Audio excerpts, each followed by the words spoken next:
I have to put this video in the front of this live so that if this person goes to do a strike, I could just cut out the front and continue the video and the video be salvaged because I have to point out these discrepancies about black women.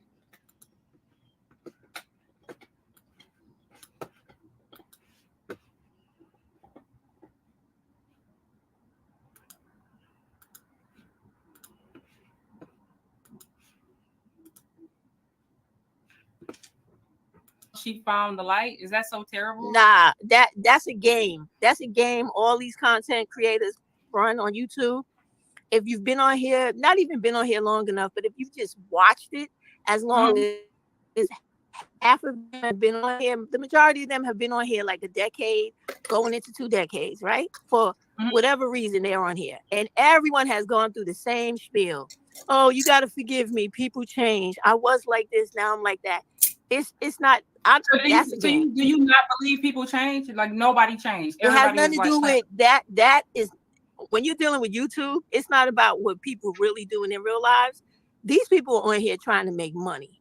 They're on here trying to exploit. I mean, that is the point. That is kind of the point of. That's not. That may be the point, but you could do. You look. I'm a real black woman for black women. I don't play trying to exploit black women for money just so I could get what I want out of life. You could come on YouTube, you can make your money, and you could still have integrity and be an upstanding black woman who's really about black women's progress, not playing mind games and psychological manipulation using dark psychology and etc. Everybody who's gone to school can see right through this girl's act. Go ahead. Let me ask you something. So, do you think the messenger is more important than the message, or do you? That's the whole thing I was saying. Or do you think it's the other way around? Because hold on, let's hypothetically say that the reason why Princella is on YouTube, teaching us, let me finish, please. Can we get off of her and get back to what I was calling about? Because if you don't want to hear me talk, I'm just going to drop you off. I don't want to do that, but that's like you can, because if what you're here for is to pump her. Okay, I'm not about to play with her because she like how you gonna not want me to talk on my own. I didn't want to drop her because I'm like I don't understand what her hate is with Princella. But what I was gonna say was, let's say Princella's reason for coming to YouTube is to make money, and let's say her. All right. I want to point out, let me go back to it because I want to point out something.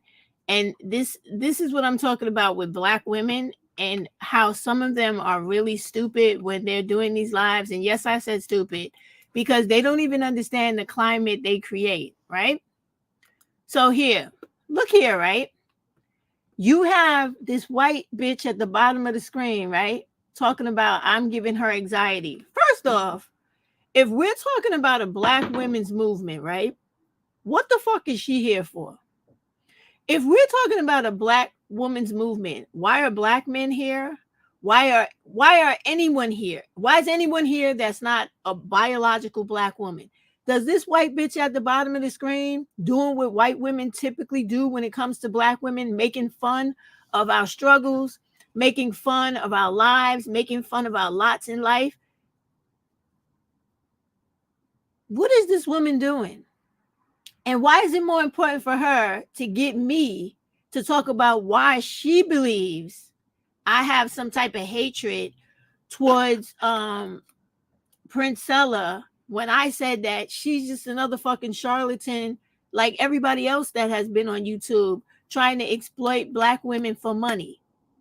Now, all of you that have been around who know me, you know I don't take money from black women. No way, no fucking how. My channel is demonetized so I can say what the fuck I want.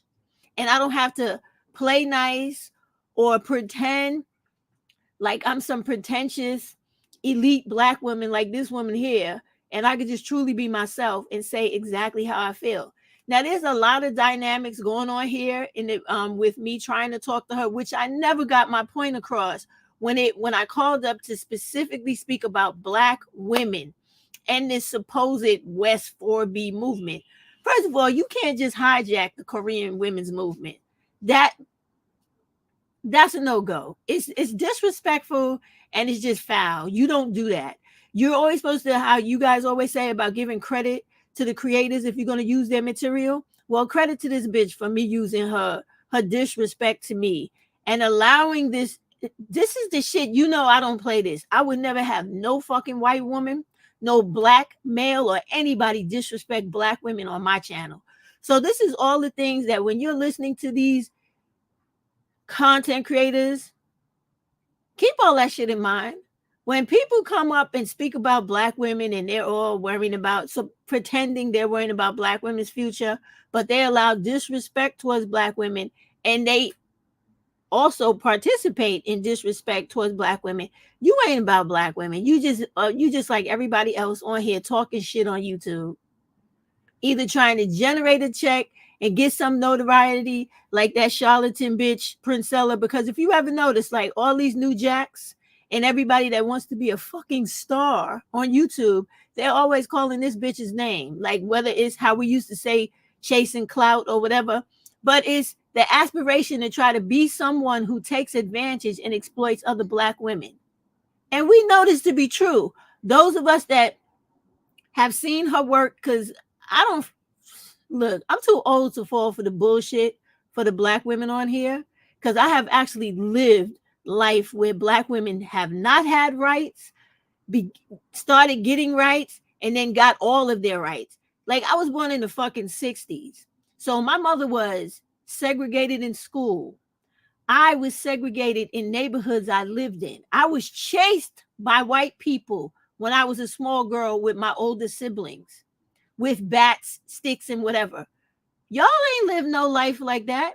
You don't know anything about what they're trying to take us back to.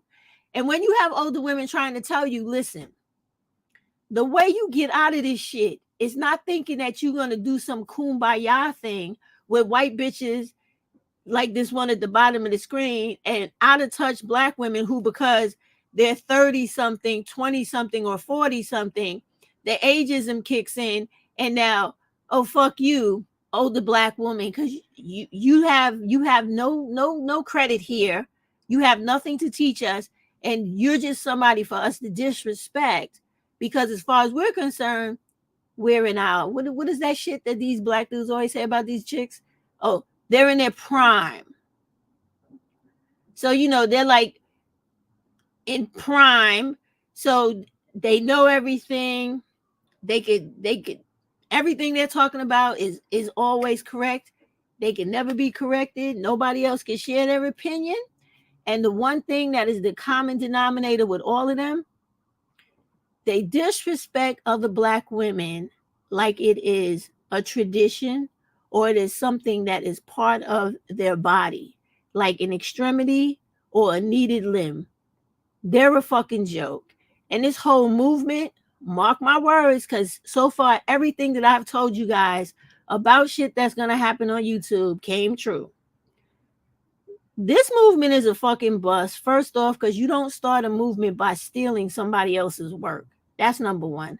Number two, as black women, if you don't understand fully that you have to come together collectively to work together despite differences, your beloved ageism, your beloved colorism, your beloved featureisms, texturisms, and just overall, whatever that shit is in black women's heads where they just fucking hate other black women, you're never gonna fucking accomplish a goddamn thing. And chicks like her and the West 4B women,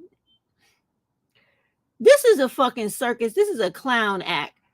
You see panels on everybody's channels because this is the new trend. This is the new thing now where they're talking to men about women's lives, women's lived experiences, women's futures, talking to black males who do not give a fuck about you, period. Don't even consider you human, has never once said, this situation with black women, starting off with the black femicide, is very harmful to Black women.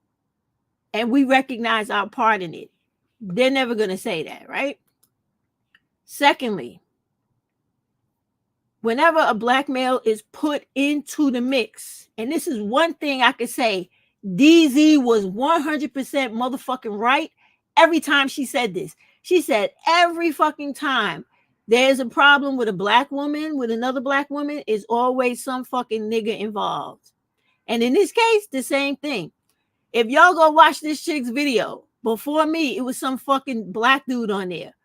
You had to see her. She was, and you already know what I'm going to say. She didn't disrespect him. She didn't even interrupt him. She let this nigga continue his complete babble of whatever the fuck he was talking about and then let him go. But then when I come up, she wants to take me and redirect me from what I'm really coming up there to talk about, because I mentioned, why do y'all keep trying to promote Princella as someone for Black women to follow when that's not what we should be talking about? We should be talking about the facts of what is affecting Black women in their everyday lives every day. She don't want to talk about that. She want to try to paint me like I'm a hater on somebody who's a fucking who's exploiting Black women. If you ain't trying to buy a book or attend a motherfucking course or some bullshit with her in person or whatever the fuck she's doing on her live, it's always, and this is what they refuse to see, even though it's right fucking in front of them. Whenever somebody's constantly coming at you for money, this goes, and it involves the fucking preacher in the church, to the con man on the corner, to somebody trying to steal your identity, to people on YouTube playing with you and baiting you in off of trauma bonding and all this other ignorant shit Black women go through with their hate towards other Black women who are darker than them, who they think are not as pretty as them, or who they may be jealous of, or who they feel like, fuck you, you don't deserve nothing, we want to give it to this one over here. This is all the shit that is the problem with this movement and why it's never going to go nowhere. And when I'm very angry right now because the ignorance of so many young Black women is crazy. And it's because of this fucking YouTube shit. You get on here and you feel like everybody's opinion is absolutely a matter of fact. And disrespect the women that come on and talk to you about what is happening today, what's happening to us right now, what happened to us before that we lived through, that we see fucking beginning to repeat. That's not important.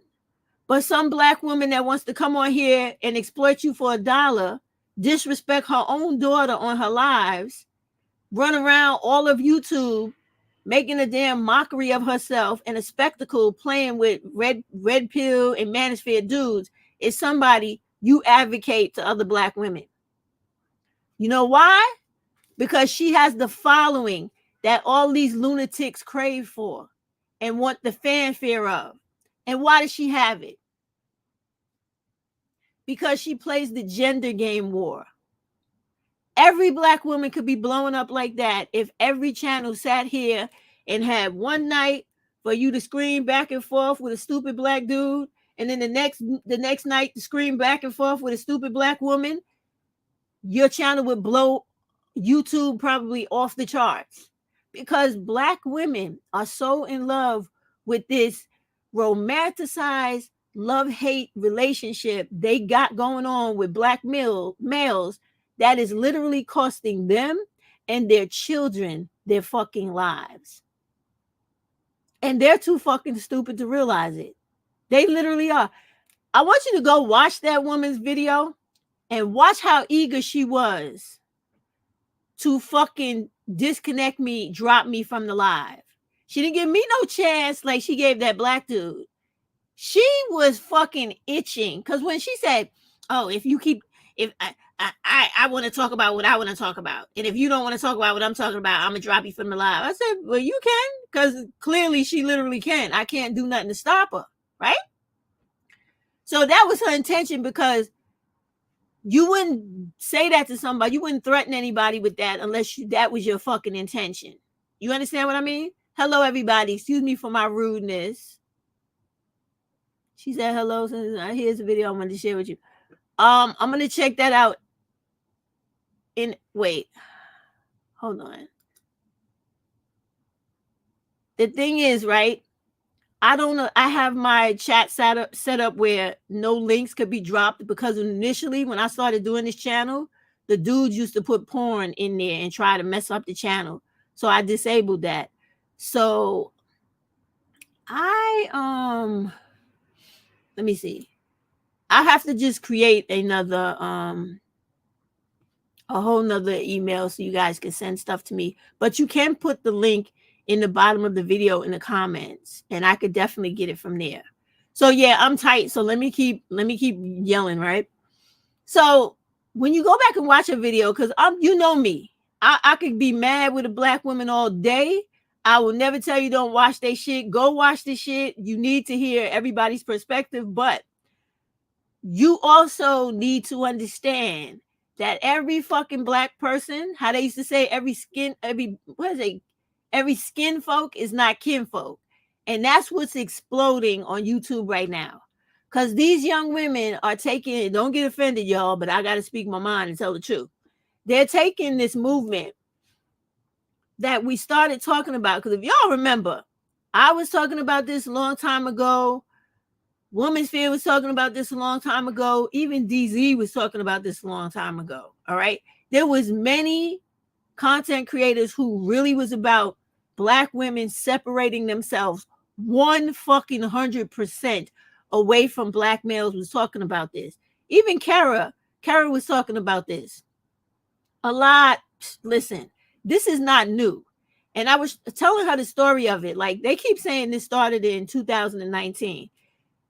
This South Korean movement actually started in 2016. You know, I told y'all I have a Korean sister-in-law, right? There was a book. Now, I would have to literally find out from her what the name of the book is and everything to tell y'all and show y'all. But there was a Korean book that was written by a Korean woman, and it came out in 2016.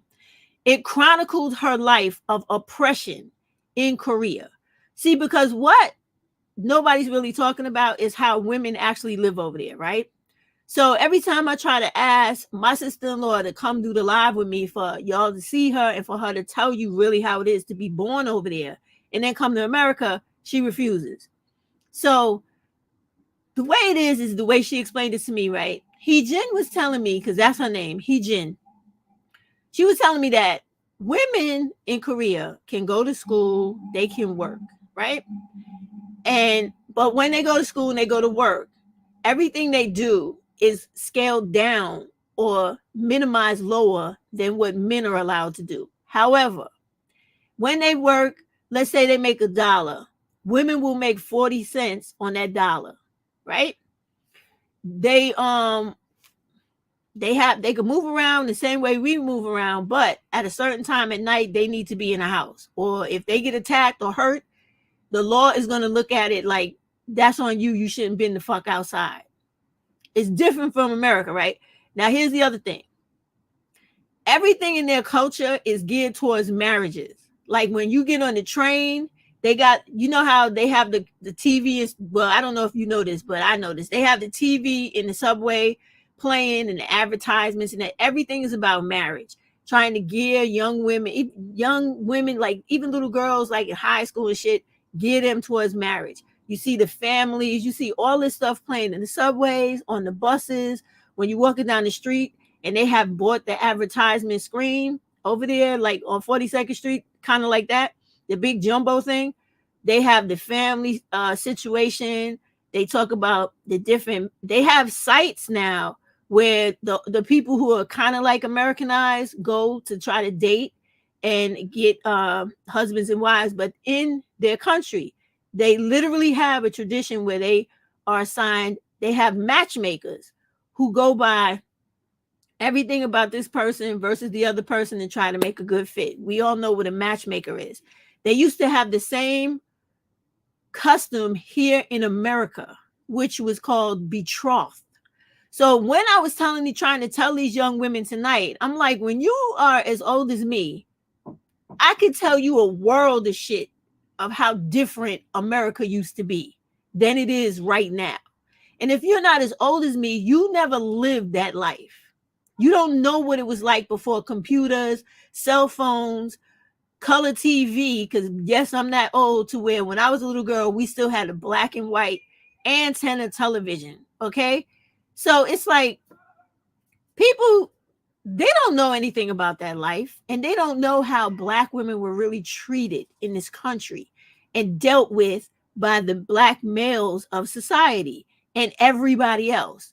So when I'm saying to them, it's a difference in what we're saying as women who I'm gonna stop saying older, but it's a difference in women who actually understand what it took to get us where we were until they got rid of Roe versus Wade. And we see what the fuck is coming with them trying to repeal everything we fought so hard for. But it's like talking to the deaf or talking into the wind and the words coming back at you, because they don't want to hear shit unless it's some chick that looks like the one that was talking tonight, where she clearly is not aged, because with them everything is about youth and what they believe is beauty and how people pretend to present themselves. I'm not in any way a pretentious person, have never been. All these people that come on here with these glossy fucking channels and AI printed out talking points and entire goddamn lives typed out and rolling on the screen adjacent to the camera we're looking in to talk to you, that's not who I am. Because that is how the majority of these people are doing their lives these days, right? When you are a content creator, when you go on to StreamYard, which is what I use to make the live, they have all those goddamn commercials and advertisements and specials for you to buy that shit to conduct your live that way. So the reason I'm telling you all this is because these people are so fucking phony. It is unbelievable. But yet in the same breath, they're trying to make it seem like they care so much about black women. How you gonna care so much about black women when you practice ageism, colorism, texturism, and featureism? Tell me how you do that. So I'm gonna go back to this again. When DZ's channel was talking about how black women's problem is dealing with black males, and anytime it's an issue between black women, it always concerns black males. Same thing that happened with me tonight. My first question was, how are black women, to this woman, how are black women supposed to have a movement when we got black males all up and through our movement? How is it ours? You people are giving it away before we even get started. And this shit ain't going nowhere. I'm going to tell you that right now. And I'm going to tell you exactly why, with all the reasons why. I wrote down to tell you why it's not going to work. Number one, the hate of black women by other black women is fucking embedded in us. I think it was created in slavery. And after that, we suffer from those psychological effects of slavery that keep us hating another black woman just to hate it. We just seen a video earlier today where Pretty Black Magic was talking about how Samantha Coco was flipping on her about using the video just like everybody else used it. And how she only wanted to come after her for her particular reason to do that. The same way when I was on Crystal's channel and doing lives with her and etc., thought we was cool, but we wasn't. She was harboring all this undetected hate and shit for me, against me, because of shit that happened to her that I had nothing to do with and didn't know nothing about. And so this shit continues. And I'm telling you those examples to show you exactly what I'm talking about. And then you have the people in between. Like before that happened to Pretty Black Magic, she was rallying for Crystal in a situation where Crystal was dissing me because of the color of my skin and calling me ugly and old. And the same thing happened tonight when I was telling this young girl, like, we cannot have a movement and we cannot talk about black women's future whenever you have these males involved in this. Like, they're supposed to be so smart. They come on here, they talk very articulately, They try to make old women like me seem like we fucking stupid. We don't know shit. And like the black males say, they try to hold us responsible for every fucking mistake every individual in life makes. And we're supposed to be responsible for every black woman's unhappiness, younger than us, and every life choice they've made that is not beneficial to them. We're responsible for all of that shit. Like, we're the wicked fairy godmother or stepmother that just flies around in every black woman's bedroom at night, fucking up their life just because we want to do it, because we're old black women. This shit is fucking ridiculous. Completely ridiculous. So the issue that she had was because I was asking, why are these black males here? Why? Why do we give a fuck if they're concerned with what we want to do to keep our rights or fight for our rights? Why do we care? So let me get back to my list because I forgot it now. I thought about it again. So the first reason why I know for a fact this movement shit is going to tank like a motherfucker. The same way the black femicide movement tanked like a motherfucker, because everybody was always coming at Rosa, me too, at some point until I stopped doing that shit, right? Coming at Rosa in reference to how she wanted to get black women right. And they didn't like that because getting black women right meant leaving the niggas alone. And they can't live without not fucking with the niggas. And it doesn't matter who they are, what they claim to be, they always involve the niggas somehow.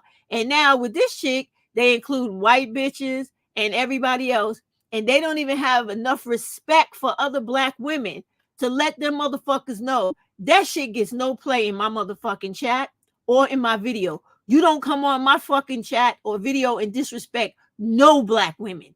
And you know why they don't do that? Because they don't give a fuck about black women. As long as any of you have ever seen my video, this is one thing you can say about me, whether you like me or not. I don't let no black woman get disrespected on my video by not one motherfucker. I'm not having that shit. But them, they think we supposed to get disrespected and treated like we ain't shit for sport. So let me finally get through this goddamn list. The reason why this their bullshit West 4B movement is not going to work. 1, the hate of black women by other black women. That is the strongest component out of everything. Number 2. Oh, let me just add this. There were people in that chat that actually said what I'm saying right now, but she paid them no mind. She wanted to big up the people that agreed with her, like I'm supposed to be hating on Princella. What she doesn't know is because she doesn't know me. I speak my fucking mind about everybody. Princella is not special and she's not an exception to the rule. I talk about every fucking body I don't like, and I don't feel, well, not I don't like personally, but I don't like that I feel is not doing right by black women in the progression of us collectively, right? Because I don't know these people personally. And y'all know that about me, as a matter of fact. But at the same time, if any of them, whether I have said, that's some bullshit, they just fucking around, whatever I say, if they come out with a video and I see it, and it really has a whole lot of good message in it for black women, that is something positive for black women, I will damn sure shout that shit out, post it, share it, do everything, and tell y'all, go watch that shit, because she was giving a good fucking message in that video. That's something none of those bitches do. This thing is set up for us to share each other's content, suggest each other's content, use it to help one another. We tear each other down with that shit. The same way the cooker lady did that fucking strike shit to Pretty Black Magic this morning. And the same way other motherfuckers on here have done that to me, when most times I'm not tearing that shit down. I'm using it in my live to point out this is what I'm talking about, or this is a good thing. Like tonight, I'm not tearing the chick down. I'm talking about what happened. I don't have no ill will towards this woman because I don't know her. But I know how she treated me was very different from how she treated that dude and everybody else. It was foul. So much so that if you watch the video, you'll see how the what do they call that shit? The subliminal thought still lingered way after I was gone. Because even when people was not talking about me anymore, she continued to bring that up. And you know how I am. I could have went back on there and tried to get back up and talk again, but I left her be. I put 2 comments in the chat and left it at that, right? Because I said, don't fuck with her because it's not even worth it. Because the people listening to her, they ain't about nothing. They ain't going to make no change. They don't care about black women dying. They don't care about black children being killed. All they care about is coming on here and talking about another form of a fucking gender war. All of them could sit down and get some goddamn attention from black males from. That's all this shit is about. So let me finish my list. Then I'm going to go through you guys' comments. Let me finish. Because, you know, I'm tight. So I'm trying to unravel while I'm talking to y'all. So, again, first thing on the list, hate of black women by other black women. 2, black women's lack of real organized protest against black women losing their rights and not being politically educated. 3, black women's, what I say here, black women's ageism. Because this is what I forgot when I was talking about the part when when I was saying how she was dealing with me because of my age. She had told the story prior to me coming up, right? And when I went up there, I was really looking like somebody's old granny because I'm at home, y'all.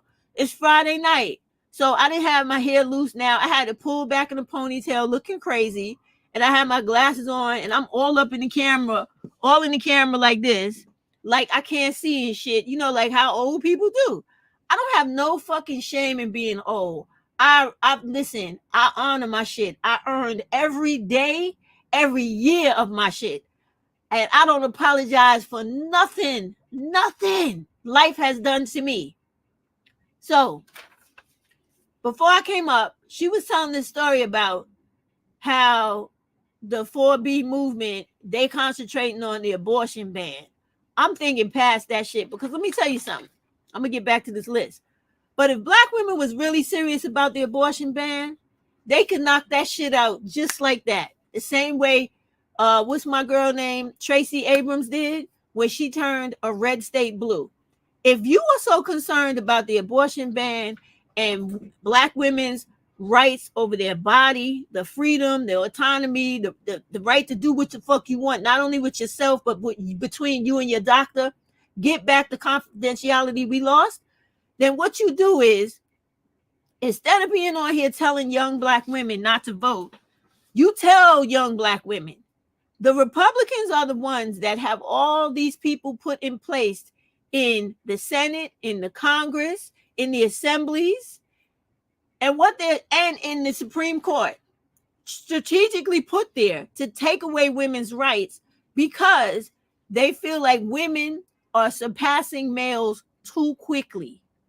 And men don't have any control over women anymore the way they did not even 5 years ago. So the way they see it, and if you've been paying attention like me, I watch the House when the House of Representatives are on CNN and they literally live broadcast the votes and the floor when they bring bills to the floor to vote on them, which ones pass, which ones don't. I watch that shit every week religiously. You hear me? So this week, I don't know everybody's name because it's like over 600 representatives for everybody's state, right? So it was some Republican dude that literally got up and was mad because the black women representatives, whether they were Republican or Democrat, were talking about women's rights, not just black women's rights, because you know how black people are. Black women are going to be concerned about black women and everybody else, and black males are only going to be concerned about black men and everybody but black women. So the black women was talking about pushing and fighting in the demonstrations for restoring Roe versus Wade. This white Republican man got up. I think he was from Texas or Memphis. It was one of them states, right? He got up and was like, I done had it with these feisty women and their attitudes in this body. So do you hear the racist implications in that shit? Feisty. Who the fuck is he calling feisty? When have they ever called a white woman on the floor feisty? But it was all black women that were speaking now. And he felt like it was too much feistiness taking over all of the representative roles that they were in. So basically he's saying wherever you have this increase of black women representatives, you got all this feistiness where we're not used to having that. So what is he saying? You read between the lines? These bitches is getting excuse me for saying bitch. These women getting too out of control and somebody need to reel them back in. Is that not the same shit these dumb motherfuckers be talking about on YouTube all day about us? So when I'm speaking to these black women, this is the shit I'm talking about. I'm like, y'all up here fucking around on YouTube. And I even said that to her. I said, I'm not talking about YouTube. I'm talking about real fucking life. I'm talking about what I see coming that black women already fucking overcame. And these white people trying to throw us, and black dudes trying to throw us back into the past. I tried to explain to her. I said, are you aware of the fact that the Republicans are trying to cancel the 1965, I might not have gotten the year right. It's either 65 or 68 Voters Rights Act. Let me tell y'all something. That's not a permanent law, y'all. Every fucking 10 years, whoever's president, they have to vote on that shit for black people only to continue to vote in America. The reason it's like that is because we were enslaved people. And people never want to deal with the reality of how slavery really impacts our fucking reality in America. So this is the shit I was trying to get into. Now, rightfully so, is her platform. Maybe she didn't want to get that deep. She could have just said that to me. She could have just said, excuse me, I don't want to do that tonight. That's too much. I just want to talk about this. She wasn't even talking about the topic when she was talking with me. She wanted to talk about Princella, who don't got shit to do with what we was talking about, supposed to be talking about. But because it's a way to distract women and make other women feel like a woman like me is problematic and a dumbass follower who wants to follow after the dumb shit Princella is saying is who you should be with. Now, we have just recently seen her, Princella that is, do her backsliding fucking act on the bullshit she been kicking all this time on YouTube, because YouTube told her ass the same way it told me, the same way it told Chris Logic, the same way it told my girl who don't even make videos no more, Lumi Light, the same fucking thing. When you open up your fucking YouTube as a content creator and you one of the content creators they can't fucking stand, like me, y'all know this is my second channel. The first one is gone. It was deleted, right? They straight tell you, big ass fucking warning, red and everything. This channel is in jeopardy of being deleted, because of what, and they'll go to the video that they're talking about, or so, or like with me, they had a list of shit where I was talking about stuff that they felt wasn't appropriate for their bullshit platform. And y'all remember the time when they threatened me, talk about, oh, we're going to take your channel. I said, fuck you, take it. I know y'all remember that.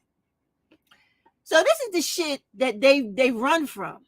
So when they must have told her the same shit, that's the reason why she started backsliding into that bullshit about, oh, you got to give men compassion.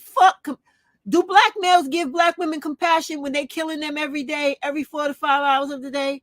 Do they give little black girls compassion when they rape them, take their virginity from them and beat them half to death, put them out on the whole stroll, human traffic them, and humiliate them on fucking videos we see all day on TikTok, where they're going to groups of ugly niggas sitting in a room having black women turn around, show their ass and everything like they on some goddamn slave auction block to determine whether or not this is somebody they want to have sex with, not have a relationship with, not treat like they're a human being, not get to know them, not want to talk with them or just be around them like normal people do, but to see if everybody want to take turns having sex with them. Where's the compassion in that? Let me know. I want to know where's the compassion in that. I couldn't even get none of that out. Not that I wanted to, because I wanted to get back to the black women and what's coming, but because she wanted to be fixated on fucking Princella because she know that would rock the fucking boat to where she wanted people to be. Stupid, delusional, and redirected towards bullshit. Not what's coming, where black women are going to be back to the 1970s, before 1976, where they could barely make ends fucking meet, out in the street, the majority of them, or living in boarding houses or in the homeless shelters, because that's what my city was like. And tons of fucking kids they can't take care of. And if they did have some weak nigga with them, this dude was putting his foot in her ass night and day, and the same thing to the children. So much so that my city had to change the Children's Protective Services over again and come up with a whole new fucking department of that agency to deal with the fucking brutality that was happening to the children in the homes with those black dudes, with those black women who refused to take care and shelter and protect their fucking children from these black dudes. But this is the shit that's coming for us if we don't start coming together as black women only. Fuck everybody else, okay? You got to start taking a political stand the same way everybody else does. You see right now in my city how the Muslim women and men out there fighting against the cops and everybody else to talk about the injustice going on in Gaza. Where the fuck are the black women to get their funky asses up and do the same thing for black women here in America? The only motherfucker that was doing that was Rosa. And what did we do to her? We ran her the fuck up off of here because we didn't agree with her, because it was eliminating that black nigga you can't let go of, right? All right, let me get back. I'm finished with the rant. Let me get back to my list. Oh, I didn't even finish telling the story. I'm sorry. So before I got up there and talk, right, she was telling the story about how she said before Roe and after Roe, I'm reading in between the lines, there was two women that she heard of who said that something along the lines of, they voted against Roe because why the fuck should these women not learn from their lessons the way we had to? Now, when you hear something like that, you know that's a shot at older women, because what women living today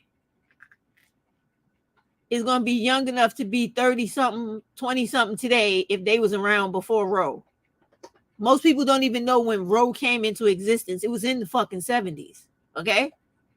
So they can't be 20-something then and 20-something now. So she talking about older women. So you see how she set the stage, right?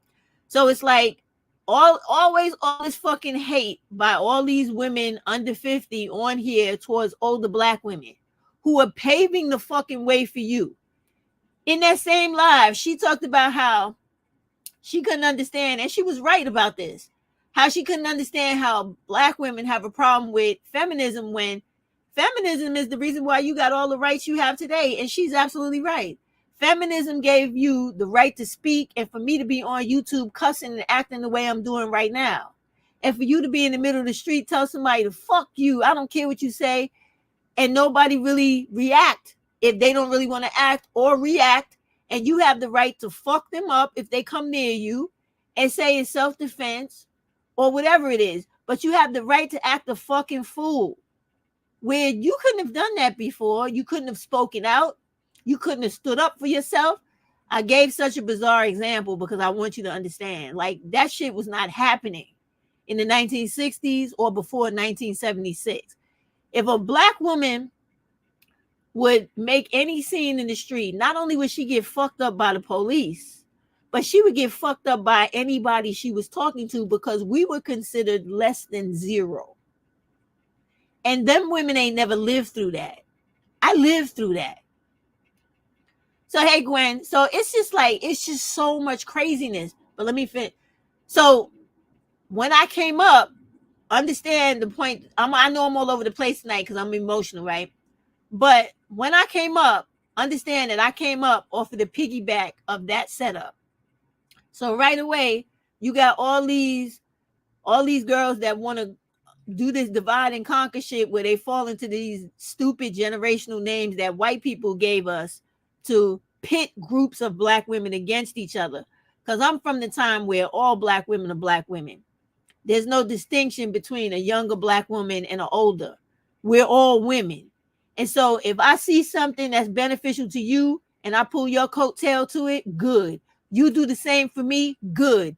That's how we supposed to be. 360 degrees of being a black woman. And age ain't got shit to do with it. But when you fall into all this shit that they put here for us to get involved in, that's what happens. And when we always have that mindset of us versus them, we never gonna fucking win. And they know it. That's why they keep doing it. So, okay, that's 3. Get past that. So 4, I said always the inclusion of black males. Always, no matter what the fuck we doing, they always throw them in the mix. Always.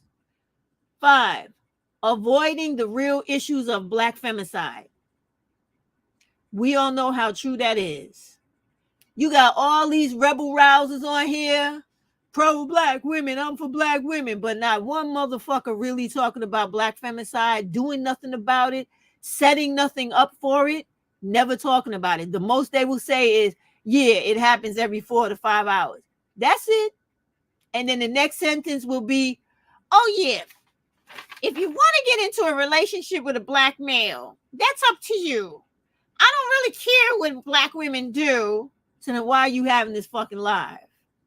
Because I care very much about what black women do, and I care very much about what happens to black women, because I'm one. And I'm not one that hates another one just because she black like me. Now, if you do some shit I feel like I need to talk about you, you motherfucking right I will. You motherfucking right I will. But I ain't gonna, even with this girl talking shit about me tonight, I don't hate her. I don't. I know she was wrong as a motherfucker. And I still think y'all should go check out her channel. Give the sister what she needs. Views, give her clout, give her a rise up and whatever the fuck she wants to do. Because all of us need to shine. Because my mentality is like, her fucking shine don't stop me from shining. It doesn't. And that's really how I am. But when people are not talking about the facts and black women are getting hurt, killed, and living fucked up lives, I got a real fucking problem with that. I'm very sorry. I have a real problem with that. Because I'm not from this time. I'm not from this time of hating on people that looks like me. I'm from a time where, if y'all can understand me, I'm from a time where every black person on my block lived in a house. They had a mama and a daddy, a grandmother and a grandfather in most of those houses, because those grandparents was setting up our parents for the shit they needed to do with us. My grandparents co-signed on my parents' first home. That's the shit I'm used to. I'm used to seeing my grandfather, who owned a business, had multiple properties up down south and in New York City, help other black people get shit they didn't have. He helped the lady on our block get a car because she worked 2 jobs and couldn't get home in time to take care of her kids. So my grandmother started babysitting her children. Another black dude wanted to start some, I don't even know what this is, wanted to start some import export business. My grandfather didn't really know that man like that. He had him sign a contract and he gave him the fucking money that he did not have because he couldn't get it from the bank because he didn't qualify. That's the time I come from. I don't come from this shit here with, like the rap people of today. The ones that was with me back in the days was worse, I feel, than the ones today. The men were definitely worse than the ones now. But I don't come from this shit. I don't come from black women competing all the time with black women, hating other black women, hurting other black women. That's not where I come from. So that's not me. And I understand what it's like to have fucking rent parties because she can't pay her rent. And I know what it's like for us to be told by our mother and grandmother all throughout the year, when you finish with that, you fold that up nice because that coat don't fit you no more, and put it in that plastic bag with the mothballs, because we got to give that to Joan down the street because she got 2 little kids younger that could fit those things. That's where I come from. So all this hating each other shit, that's not me. That's not me. So I do take it very personally when I see black women dividing themselves over stupid shit for black males with other black women who are stupid too, who want to be involved with black males that are beating their ass, killing them, hurting their children, sexually assaulting their children and them. But yet, when another black woman tells you, you shouldn't be doing that, you should be focused on helping black women and being what's the word, being in unity and having solidarity with other black women so we could fight, march, scream for our rights. Like, it should have been a long time ago another march for black femicide. It should have been a long time ago a march of black women for reproductive rights, for employment, fair pay, childcare. Where it should have been those things. Where we at? We missing. In the world of activism for women, we fucking sleep. We ain't nowhere we supposed to be. But you know where we are? We on YouTube talking bullshit about black males, relationships, for whack ass 4B movements that black women here with the wrong focus have co-opted, and having black males in everything we do. We can never stand by ourselves and push them niggas out the picture for 1 minute to do one fucking thing for ourselves. And this is the shit they can't comprehend at all. What was I up to? 4, inclusion of black males always. 5, avoiding the real issues of black femicide. 6, all these things cohesively count towards us losing our rights. Look what I'm saying. When you don't take not having relationships with black males serious, you don't stand up and fight for the needed changes or adjustments in the domestic violence laws. When you don't stand up for things that directly affect you, you lose your rights, or you help in losing your rights by, remember I told you a couple of lives back that there's a bill on the floor for a new penal code to be created for these dudes to be charged with the actual black femicide crime, for black femicide to become a real criminal charge. When you don't stand up and constantly talk about black femicide and yell and scream about how these women get killed, how their children get left behind, and how the mothers of those women that get killed, right, are left and put in a position where they really cannot make it financially. They don't have the space in their homes. We defeat ourselves because those lawmakers who are looking for us to get out there, rally, be in front of their offices with picket signs, yelling and screaming to change the minds of the other ones that are saying, nay, we don't care about it, we're not voting for it. And to help out the ones that go, yeah, we need to vote for it because we believe in this. Like the representative, Miss Ruth, I always forget her last name, from Minnesota, right? Thank you. From Minnesota, who started the very first committee for the missing, exploited, and murdered black women in Minnesota. Y'all remember her? So when we don't do these things, we're forsaking ourselves because we're the ones being slaughtered. We're the ones where we can't live peacefully and violence free in homes with these black males. That's happening to us. That shit ain't happening to white bitches that go on black women's channels and make fun of other black women who are passionate about the well-being of other black women. That shit is us. That's us. But these women, they don't give a fuck about that, because when you hear them talk in their lives, they tell you from their mouth, I don't give a fuck what black women do. Black women could do whatever they want to do. But this is my opinion. So if it's only an opinion, why are you here? It's very true. You can't force people to do anything. But my point is, if you show people or you tell people how important something is, maybe they will go, you know what? That shit is important and I can see how it affects me. So let me go ahead and do something about that. But when you minimize everything that concerns Black women, you might as well cut all of our throats because we all going to end up dying in the future. We either going to end up dying by some Black male killing us by Black femicide, dying from poverty, dying from several other things we do to ourselves, drinking, drugs, bad behaviors, bad company, risky lifestyles, etc., etc., etc. STDs from these niggas that like to know they got AIDS and fucking HIV and every other thing on top of that, and fuck you and give it to you and this one and that one and the next one. We lose all the time when we fucking with them and do not really only care about what is going on with us. And this is exactly what I'm telling you, this fucking fake movement that they got going on where they West 4B shit, instead of taking it politically, it's going to fail. Because you have too many Black women that really hate other Black women and don't give a fuck about their well-being. And we saw that tonight. And we've seen that many nights, truth be told. We really have. All right, let me finish the list. So that was 6. So then 7. What did I say?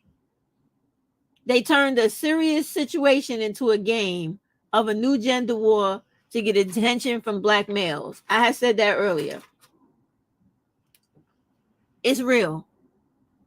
They can never have a movement or a conversation where they don't want to include those motherfuckers, have them on the live, and you know this is true because this is the trend that has turned around ever since we got off of the topic of the childless women to be married or not, women hating on each other for wanting to be free and not being tied down with kids, men, and all the rest of that drama. Remember that? We went through that whole period, right?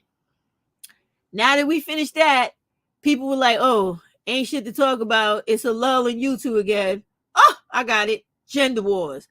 Then we had the reemergence of people like Crystal Swirls with bringing the niggas onto the channel and everybody fighting backwards and forwards and me telling her, why don't you knock that shit off? We really don't need that shit.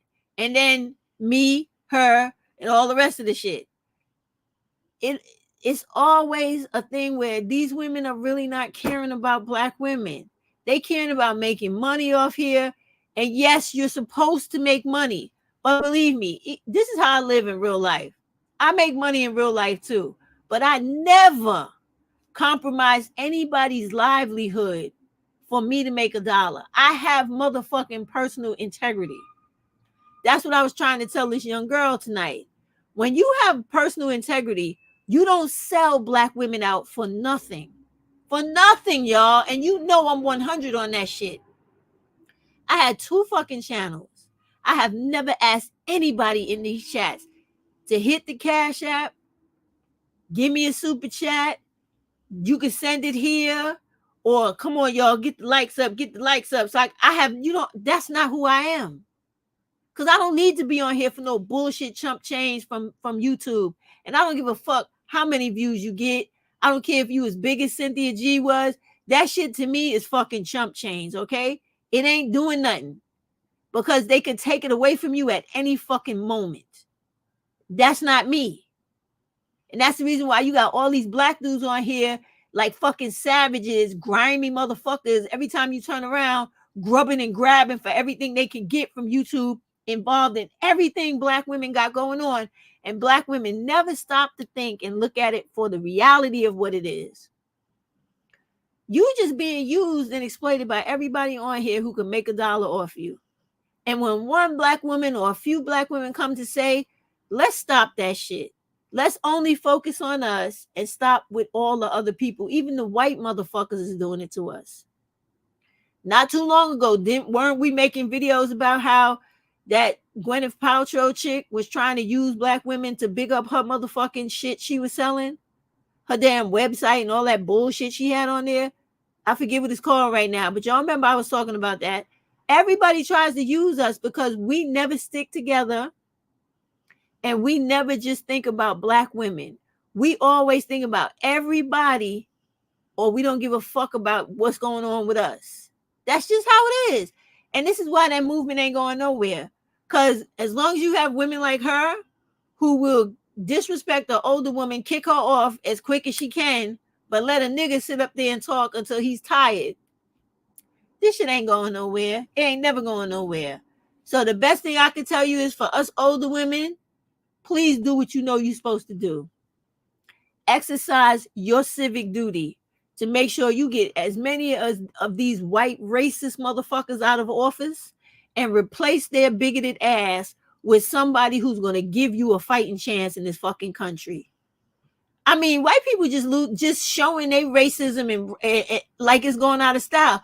Do y'all know that this week alone, right, we had a convention in New York City, right, for something with politics. I forget the name of it. But do you know that motherfucker Abbott, the governor from Texas that was sending all these fucking people here to New York? Do you know that motherfucker had the nerve to come to New York City? The people in New York City was wilding outside the convention, like calling him names, throwing shit at him and everything, right? This nigga in the wheelchair, right, had the nerve to be cheeky and say something slick to our mayor, like, some verbatim, I don't remember, but it was like, excuse me. Oh, I like what you did with all the migrants, right? Being funny. So our mayor was like, yeah, well, we can always take you to one of the shelters and let you become homely. Be as home as you want to be. If it was me, I would have had 2 or 3 people throw that nigga out that chair and throw his fucking chair across the room. Go get in your chair, bitch. You got so much slick shit to say, right? After all the dumb shit you have done by sending people from all over this country to this one city, trying to flood us out with people that this city didn't even have a legal obligation to deal with them. I hope y'all know that, right? Because all our laws do not apply to these people. So they went above and beyond to help them. But with that aside, it's just so much going on in this world. And it's like, when are we going to get it? Like, when are we really going to get it? Like, we just got to look out for each other. Who gives a shit about a relationship? Who cares about being married? Who cares about what a black dude wants? What do black women want? Why can't black women stop hating, hurting, and being disrespectful all the time to other black women? Why not? You ever notice that? It's the sad shit is, I'm gonna tell y'all, many black women these days don't have a real education. The majority of them. A lot of them are smart. They're doing their thing. They're what they're supposed to be. But the majority of these women in all these cities across America, they're impoverished, they're ignorant, they lack any initiative to do anything, and they're teaching their young girls to be hopeless and helpless. But the only thing they want them to aspire to do in life is to make sure that they're able to have a relationship with a black male. Who does what? Comes on YouTube every day and tells the world how much he hates you. He goes out of the country and tells the world how much he hates you. He kills you every day in this country in different pockets of America, every 4 to 5 hours of the day, further showing you how much he hates you. And then he ravishes your children, abandons them, beats them, demeans them, disowns them. And yet you still have black women dumb enough to think that they're missing out on something by not having a relationship with these dudes. But I do have to say congratulations to the many black women who got the message and who are not fucking with them at all. Because we know it's impacting them. And this is why when somebody has said to her after she kicked me off that the way you sort of like insinuated the way you treated her is the very reason why your movement is not going to work. And she immediately responded with like, it's working already. What she's not realizing is that's not 4B. 4B, the way that the Korean women originated it, created it, and it is their movement we're co-opting, they don't fuck with men in any way. They don't fuck with men, period. They don't have conversations with them.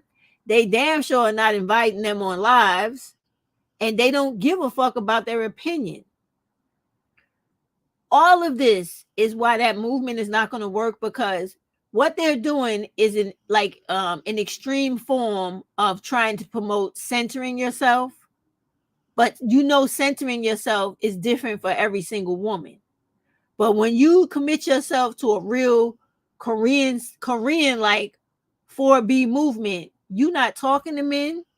Now, let me go through it. You're not having sex with men. You're not having children with them. You're not marrying them, and you're not dating them. So therefore, you're not having conversations with them. You're not even acknowledging them when you walk down the street, because those women in Korea, they don't even look at those motherfuckers. They just keep walking. Now, here in America, you got to be careful as a black woman, and I don't give a fuck about other women.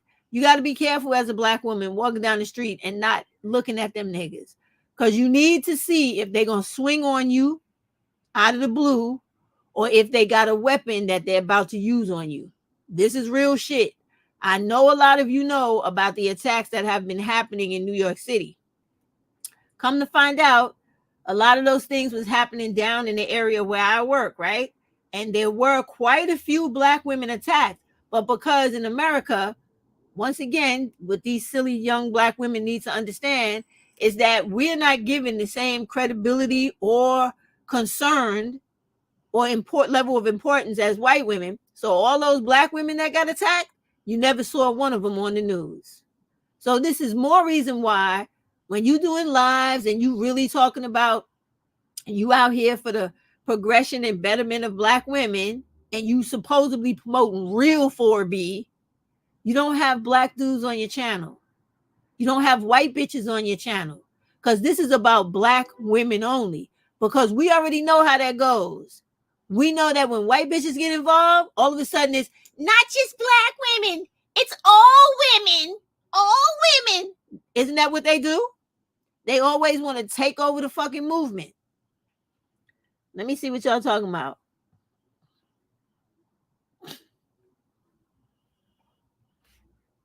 I'm going to just show everybody who has something to say. Hey, Gwen.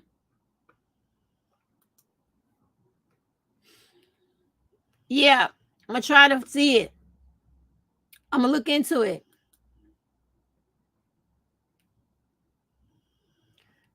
Yana said, thanks. Facts, I noticed. They don't like to share or tell someone to go to another. They don't. You know what that is? That's insecurity. Selfishness, insecurity, and ridiculousness all in one. Because what it really comes down to is, she hit it on the head when she was talking to me tonight.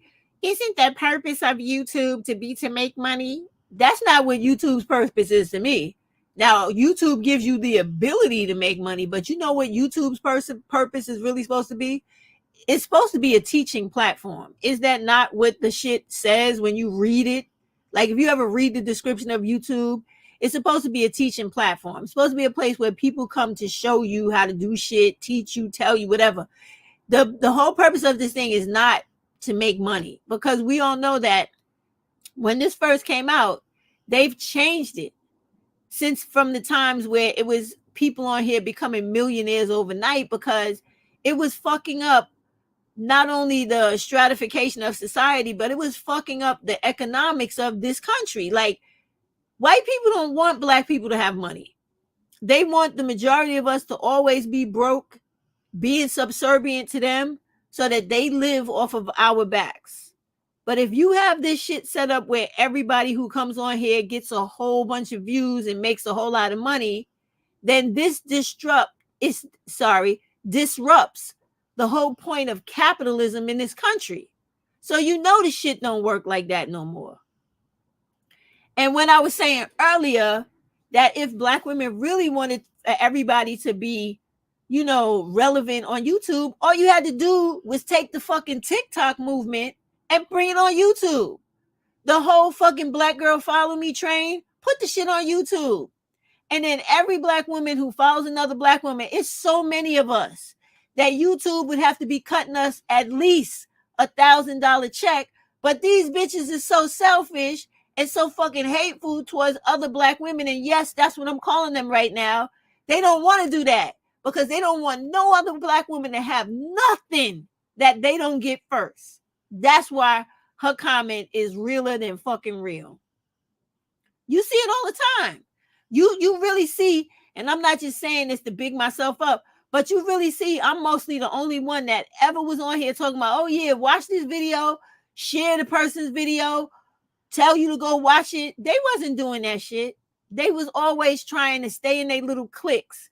If they was in a little clique, yeah, they do lives together, they share people together, but they never like would take a random black woman that they know, yo, she just made a good fucking video, go watch that shit. Not know them, not try to endorse them, none of that shit. They don't give a fuck about nobody, but they quick to do it for a black male, whether he gay or not. Because you know who else she mentioned tonight? She mentioned that fucking dude. I cannot stand this fucking dude. That's that Themis and Thoth dude. I don't like the way that motherfucker look. I don't like his lisp. I don't like the fact that he's a gay dude taking up black women's space. I don't like that shit.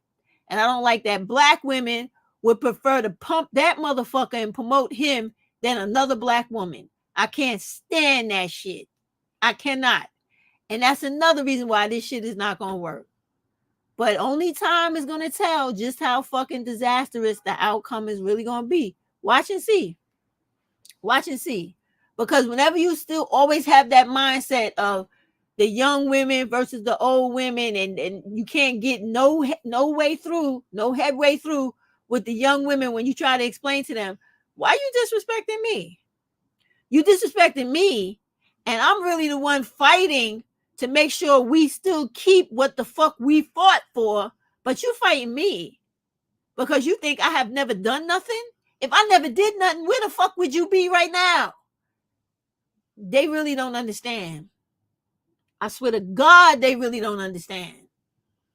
Let me tell y'all a true story real quick. What I mean by that and why I get so emotional about it, I became a police officer in 1992, right? I was one of very few black women who opened the fucking door for all the other black women to come after me.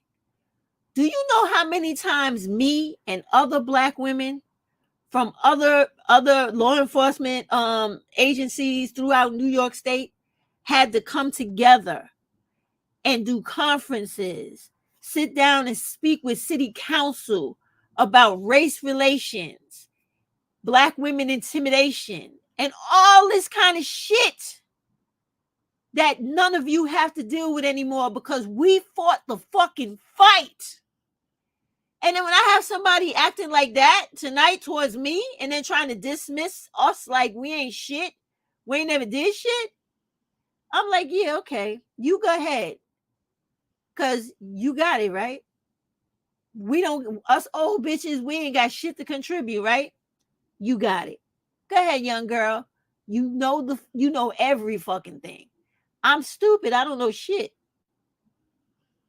I don't know a fucking thing. I ain't never accomplished nothing. I don't got nothing, right? Ain't that what they say? Would you say, Yana? She said, yeah, I noticed that they let the gay black male slip through the cracks all because they like the same gender and they trying to fix or get them to act right. Exactly. That's why I said on that list, they always got to include those motherfuckers one way or the other, which tells you automatically out the gate that they ain't really about black women. Now, you can say what you want about me, hate me all you want. You ain't never going to see me buddied up, paired up with no black motherfucker. I don't give a fuck if it was Malcolm X or Martin Luther King himself. I'm still going to be on my side and they're going to be on their side. Because ultimately, nobody is holding black women down except for other black women that are really about the fucking cause. Not people on here playing games. Because all them playing games. Because I tune into the lives because I'm interested, right? And let me tell you something. I do understand I can learn from anybody. So I go seek it out. But when I go and I see the same shit repetitively, a bunch of women with a pretentious, pompous fucking conversation, never really talking about nothing real significant or nothing that's going to wake black women up and make them change, right? And I'm not talking about that Princella shit when she tries to use fake fucking information to make it seem like she's really talking about black male's nature. As a one human being to another, you are not an authority on another person. Even though I don't like black males, I have to say this. Not one woman could literally tell you anything about another person because they are not that motherfucker. The only thing they could tell you about is the amount of similarities of things that has happened dealing with that person that will be somewhat almost very similar to what you've gone through with a person that does the same, not the same, but similar things they do. None of us know anybody else that much where we could go, let me pick anybody. Me, Stephanie, go, I know everything about Gwen. Let me tell you about Gwen. I don't know shit about Gwen. Or let me tell you something about Yana. What the fuck do I know about Yana besides what I think?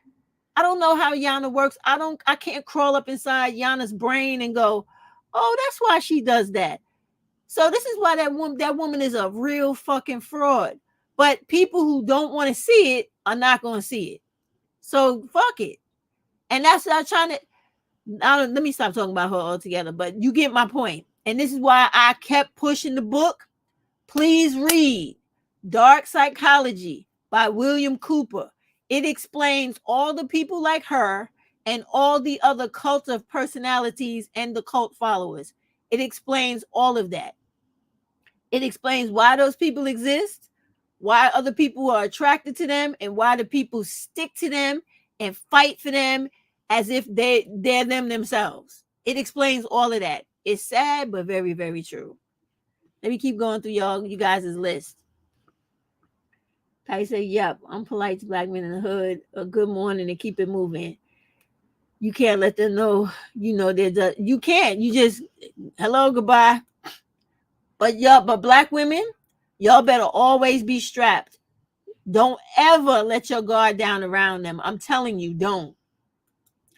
They're not stupid, even though I don't like them and many other black women don't like them. They're not stupid. You don't think there's not a whole bunch of them motherfuckers right now watching this video and watched her video already because I mentioned her? They think that by seeing what we say to each other, they feel like they think they know how to play games and run games on us to continue doing the things that we're doing right now. Giving them free sex, getting in relationships with them, bringing them into our homes when they shouldn't be there, giving them our money we work so hard for, letting them ride around in our shit that they can't afford and can't insure. This is why they do the things they do, because they don't want you to stop being their actual individual resource. So it's important for them to get in the conversation like, oh, what they talking about? Oh, they can't have that conversation without me getting in there. I don't want them ever erasing me, because what the fuck I'm going to do then? We already know that's when time it is. But you don't have to allow them in. You notice I never allow them in because I ain't trying to hear their bullshit. I don't give a fuck what they got to say. You know how I feel? I feel like this. Fuck you. I don't need you. All that bullshit about, oh, you're going to kill the race. Let it die. If that's really the case, black people ain't really hitting on shit anyway as it is. Black women too busy fighting each other to do anything positive or do anything really progressive. And black males ain't never gave a fuck about black women. They don't even think we human. They just think we something to fuck on. Okay? And they don't think we attractive. They say we stink, we nasty, we undesirable. And every other woman in the world is more attractive to them and everything better than us. So go live your fantasy, son, and get the fuck away from us. But the reality is, they actually know that the only people who are pitiful enough are going to be the black women that still deal with them and deal with all their bullshit, their fuckery, their cheating, their woman beating, their killing of women, their sexually assaulting of children, down talking us, dehumanizing us. Only weak-minded Black women who have a need for these motherfuckers in their life continue to deal with them, talk with them, invite them in, want to be in their presence. I'm sorry, it is what it is. I'm telling you. I live this life every day, y'all. I go outside around everybody all the time. I don't have one conversation with a Black male if it is not absolutely necessary when it comes to work. When a motherfucker say good morning to me, I don't even answer back. Hello, I just look. I don't talk to them. I don't have shit to say. I don't give a fuck about you. I don't even care about, I don't want you here. I think your existence is a fucking blight on society. That is honestly how I feel. All they have ever done is fucking hurt women, kept women back, and they want to continue to do that. Y'all ever notice that in all these fucking kumbayas with Black males, none of them ever say, you know what? It is really fucked up what's happening to Black women. I could never understand what they're going through where they got to really do all the shit that goes on in the household with us as Black people. They working, they going to school, they taking care of the kids that's left behind by Black males. And then they got to deal with all this racism in society and people making laws to shut them down where they can't even stand up for themselves, speak for themselves, or control what happens to their own body, which means that they may die if something ever medically dangerous or urgent happens to them. You never hear them motherfuckers talking about that. Never. All you ever hear them trying to circle back around to is how you supposed to be giving them free sex, being a sexual servant, being somebody's mama who fucks them, having children so they can stay attached to you some type of way, getting money from you. And it's always something to get from you. Them never giving shit. I even the other day saw a Black dude on here making a video about him talking about he's tired of being a strong Black man. He want to sit at home and have a woman work while he stay home with the kids. I looked at that video with so much disgust, it wasn't even funny. I'm saying to myself, when have they ever been a strong black man? These pieces of shit that's on these videos talking. They've never worked. They haven't graduated high school. So what are you talking about? Listen, I can't. I really can't. It's too much for me. It's too much. Yeah, I've heard that the Black women hate for each other has started during the beginning of time when they had tried to turn over the matriarch. Yes, I heard that too. I heard that even way back, like in Africa, as far back as like, you guys know who Shaka Zulu is? Like, I'm totally fascinated with him. But his mother, Nandi, right? She happened to be a queen that his father, the king, decided that, she was there's that word again, too feisty for him, right? Because she was standing up for the other women in that time's village rights. So he didn't like that because she was trying to change how shit was done. And so he kicked her out of the kingdom. He exiled her, right? So her son, who grew up to be one of the most fierce warriors in the world, he always held that resentment and hate for his father for what he did to his mother, right? But the point that Slime is making here, right, is that the other women that Nandi was fighting for, they were the whole time hating on her behind her back, whispering and conspiring against her to that very husband king of hers to get her exiled from the whole community. So yeah, you're right about it. They have always been doing weak shit like this. Always. And always for the fucking glaze, attention, or to be in the presence of a piece of shit. It's truly crazy. It really, Black women, this shit really makes me sad because we gonna be the only ones that lose. I swear to God. Everybody else is gonna be good. We gonna be bad. I'm telling you. Wait a minute, what happened? I might have got rid of somebody by accident. I'm gonna go back and check because I could bring them back later. Thank you. Hey, Kiana. Yeah, she right. This is what I'm saying, Kiana. They always worrying about these fucking dudes, man. I see people on TikTok talking about men's over the over that 4B movement, and I'm like, why are you women talking? My Kiana tonight was crazy too, cause you know I be on other people's chats and shit, and you got to hear this dude. The dude was just talking the same shit they always talk. She sat there, listened to that dude. That dude got to say everything to the end. And then he was allowed to leave the way they always let their beloved black males leave, right? But when it comes to a black woman, just like them, who deals with the same racism, gender bias, and all that the way they do, and ageism that she doesn't experience yet. But when her fucking time comes, I'm sure she will see it my way, right? So when it comes to me, she's mad short with me, disrespectful, all because I don't want to talk about bullshit that we really weren't supposed to be talking about. Fuck Princella. And this is not hate.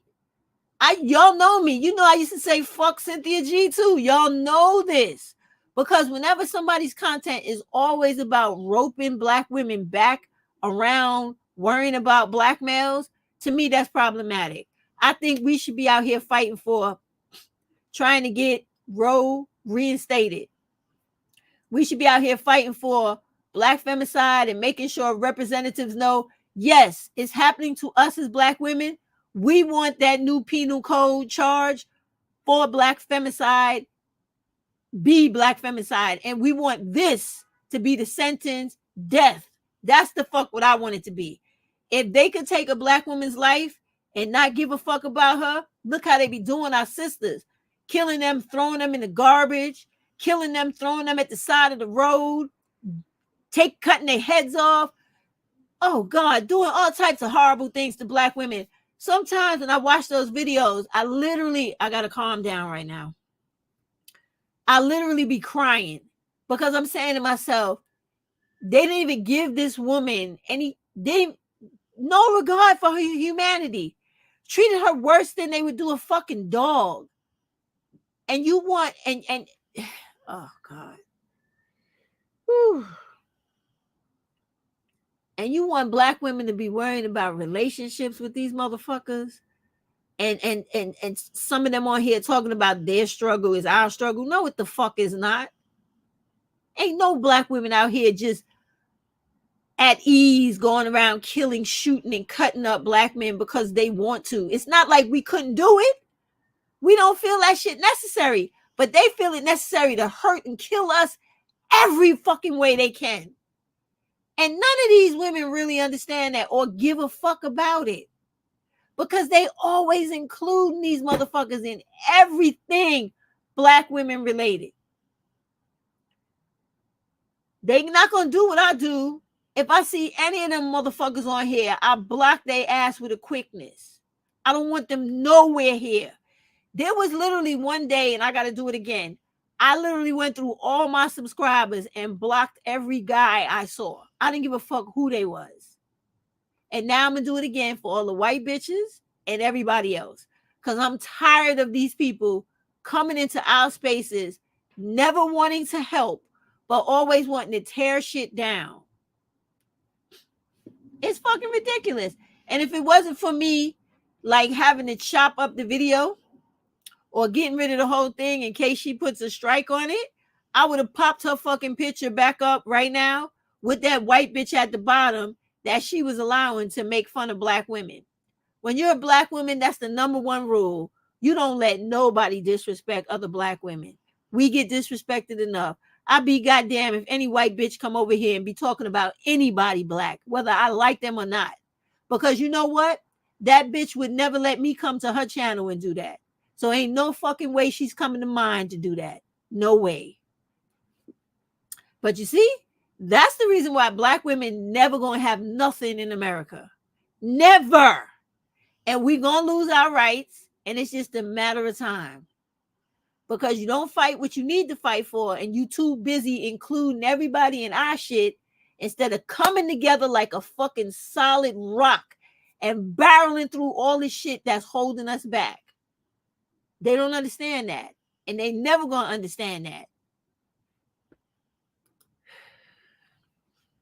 When you say Yana, she said, I get disgusted when I hear black women disrespect older black women who are wise and actually tries to warn us. They complain about the manosphere, but use the hit the wall rhetoric. They really do. I hear that shit every day. I'm a Gen Z black woman. Thank you very much. All of you that come here, I know y'all are not like them, because if you were, you wouldn't be here. You wouldn't be here.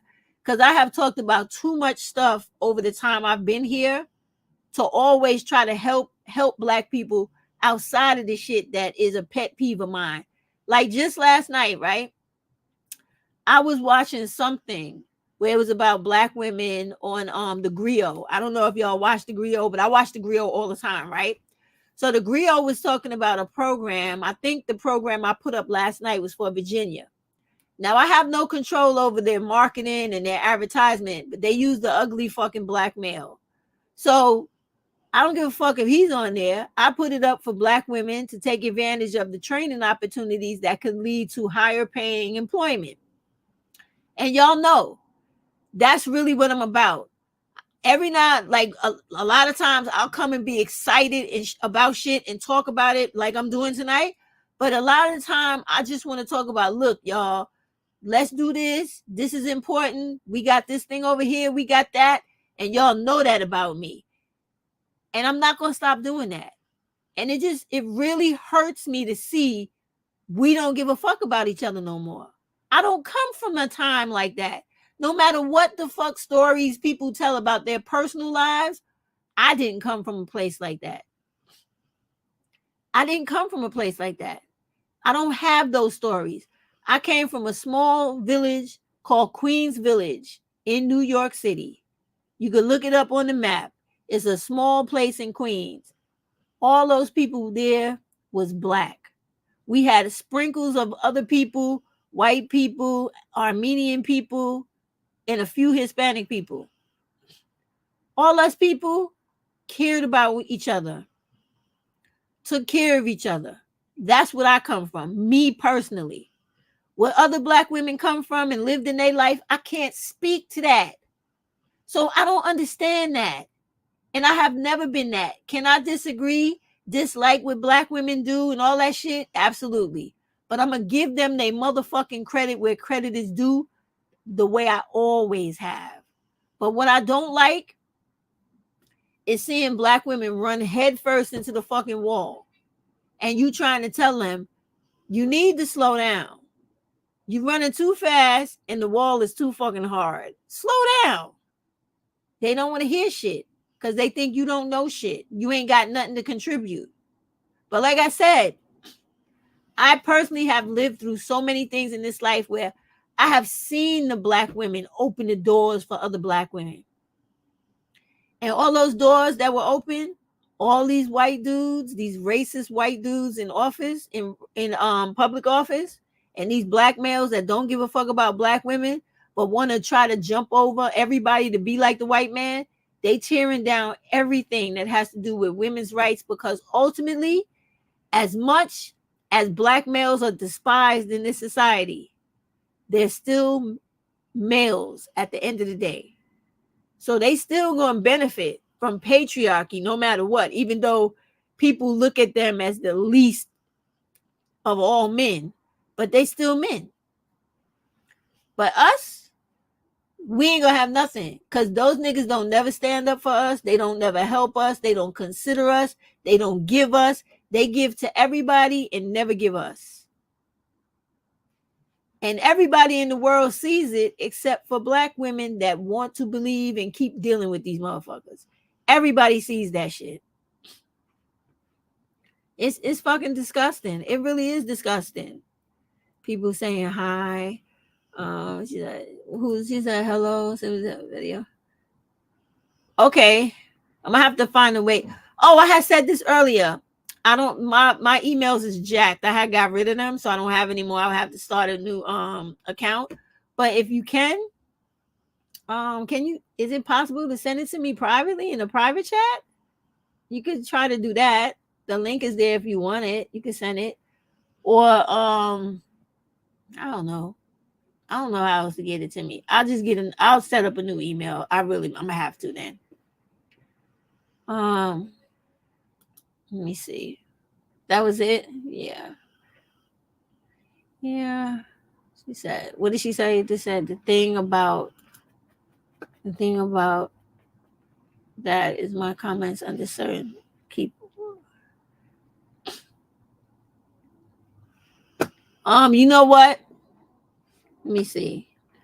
I don't think that you are deleted with me. I don't think so. But I will definitely check, and I'll just get a new email and put it up.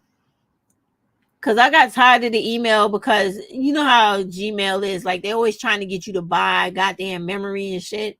And I got tired of deleting all that stuff all the time and then coming back and I'm not paying them shit. No, I'm not. What she say? What the queen say? She said, I watched this content creator called Brown Skin Exoticals, and the title of this video is called "The Unspoken Mental Illness in the Blackistan Community." On the timestamp of the video, she stated, "Oh, okay, so I'll check that out." She said, "Wait." I said, "Wait." All right, I'm reading backwards, so y'all forgive me. So she said, "Yeah, I noticed. Yeah, same thing about that dude, right?" She said, "Yo, what? Delusional." Then she said this. So all right. So I'm gonna check this one out. I'm gonna definitely check. But from what I see about the lady's content, a couple of her videos was really, really good. So I'm not discounting her all the way. I just don't like the shit she did with me because it just speaks to how we always fucking over each other, but we can make all these excuses for everybody else, including white women. And you know me, I don't fuck with that white women shit. I ain't with that at all. At all. Let me tell you, I get so tired of them. You understand me? At work, them bitches get on my nerves. In New York City, walking through the street with them bitches gets on my nerves. Like they're so fucking obsessed with black women. For real. Oh my God. I take the bus to work, right, y'all? When I get off the bus, this is long. In Manhattan, the blocks are really long, right? So I get off the bus, I step on the curb, I start to walk down the street. Why is this white bitch like all the way down the block walking her dog, staring at me before I even realized the bitch was there? And she continued to stare until I got close enough to look at her like, what the fuck you looking at? Don't get me started with them. They be worrying about us so much, it's not even funny. And it doesn't make any sense. Like, if I don't like somebody, the last thing I want to do is fucking look at them. That's the last fucking thing I want to do. Believe me. There's a dude at my job every day, always trying to get in my line of sight. And I'm just looking at this dude like, I can't fucking stand you. I wish you would just die. Get away from my fucking desk. Every day, because the same thing happens at work, y'all. Real shit. I'm cool with a couple of women in the office, right? Because mad haters in there too. So the lady that I speak to, he always goes to her desk to talk to her. And he does it because he knows that she's one of those black women that like the attention from black males, right? So I don't pay no mind to these people because I usually be watching YouTube at work, watching television, Netflix, and everything else. I really be not doing my job half the time. I mean, it's true, right? But I do work. But most of the time, I be fucking up some damn viewing time. I'm dead serious. So while I'm watching videos and shit, I'm looking at this fool because the thing is glass, so I can see through it. And I'm looking at him, and I'm like, why don't he go back to his desk? Why does he always have to come over here every fucking day? This is my thought. And I'm looking at her all giggly, all happy. I'm like, what is she so fucking excited about? This motherfucker's a fucking piece of shit. What do you... So I get it. Believe me, I get it. I'm surrounded by this shit every day. And then you got the white bitches on the other side where they always coming over with a compliment. And I had to tell the bitch the other day, don't touch my motherfucking hair, okay? I ain't gonna tell you that shit no more. And I'm dead serious. I'm about this close to being arrested at work for stomping somebody the fuck out. That's what's gonna happen.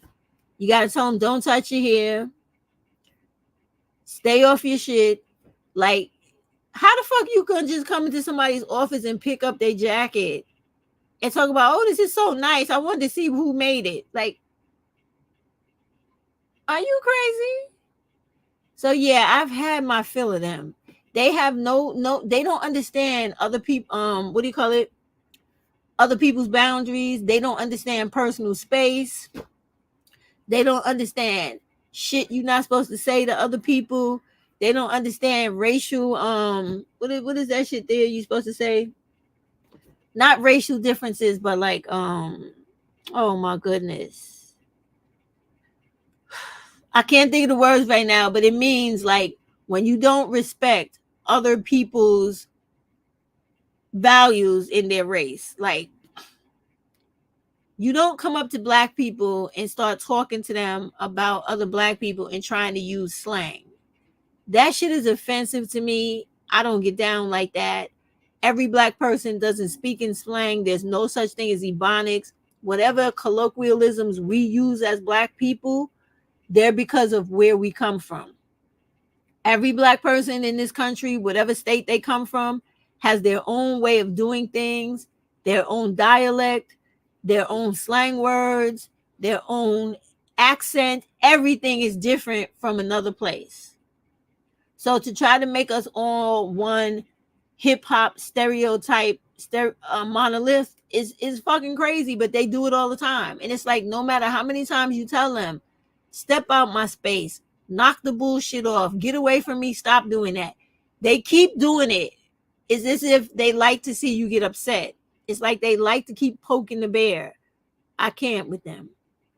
So yes, I understand. I can't get with it. And it aggravates me. But all these other women, they seem to act like it's all good. Like, let everybody in. Let everybody in. Fuck black women. Nobody cares about how they truly feel. Because that's really what it comes down to, is like, are you really caring about black women? Or are you caring about you riding some type of wave?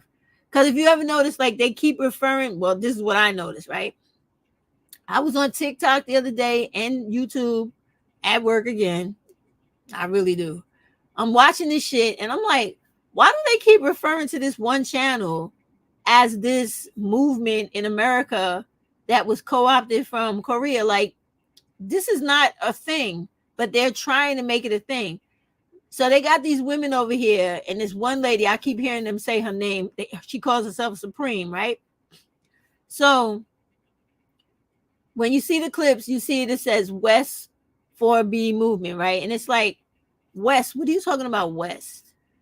What happens to black women does not involve every other woman. Black femicide only happens to black women. Domestic violence in black homes only happen to black women. Black women being sexually assaulted, 95% of our entire population before the age of 18 only happens to black women. Black women being trafficked by black males only happens to black women. Black women's children being groomed in junior high school and high school by adult, perverted, lecherous bastards who want to impregnate and play mind games and manipulation games on little black girls only happens to black girls. So what are you talking about, West? If you're going to have a bullshit movement, why don't you ever go for the real gusto and go all the way and make it the way it's supposed to be? Black women 4B movement. That's because they don't have the heart in their chest nor the desire to do what they really should do. Because it's not really about black women. It's about notice me, notice me, notice me. No. If you're really supposed to be on here about black women, then make it about black women. Stop including white women, white men, black males, and everybody else. It makes no sense. Because all these people are going to do is come in and take over the whole thing, and then black women are going to have done to them what it's always done. Get left in the dust while somebody else rides away with all the acknowledgement, all the attention, all the change, and all the What can we do for you? No. It needs to stop. All right, y'all, I'm about to wrap up. We've been here very long. I've been talking my ass off tonight, but that's because I was tight. I really was. I was like, yo, she just like everybody else on here. I think she's really new, but you come on doing the same shit everybody else does. Disrespecting black women. Disrespecting me further by choosing. I'm going to tell you, choosing to fucking click on a white bitch who's making fun of me. Out of all the fucking comments, that's the one you choose to click on. Right, I got you, girl. But you care about black women, right? You care? Yeah, I know how much you fucking care. You care enough for them to get the likes up, get the views to a certain count so that YouTube can hit you with that bullshit check. What the fuck is her name? The sovereign woman, whoever that is. That's what she claims her name is. Look how goofy this white bitch look. And she's gonna talk about, what does this shit stand for? This HHCJ. What is that? That's her title or handle or some shit. She's giving me anxiety. Bitch, what would you see? This is the thing that makes me mad. What would this black bitch know about anything? This white bitch know that any black woman goes through. What does she know about me, black women? Why I'm even trying to talk to this woman and upset about the fact that she's trying to direct black women wrongfully towards another black woman who is intentionally on here trying to exploit black women. You know how she's on here exploiting black women? When has she ever put anything together for black women solely? Everything has always been about benefit in her receipt, right? She's never put a march together. She's never spoken about things that only affect black women. She's another one of them with the all women shit, right? Isn't that what Princella does? She has never really talked about black femicide when she has the type of platform to mobilize black women to really get their shit together for black femicide and towards a real 4B movement. She's never going to do that. Because shit like that would take a real commitment towards black women and not just the creator making money off the black women. So she's never going to do anything for black women. But she's going to sure fake the fucking funk and pretend the whole motherfucking way. That's what they all do. They all. I didn't like Cynthia, but at least when she went on fucking Fox Soul, she brought up topics about black women that concerned all of us. That bitch ain't never talked about nothing that concerned all of us because she too busy trying to make sure she get all that money from white women, Hispanics, blacks, and everybody else. And don't forget the gays.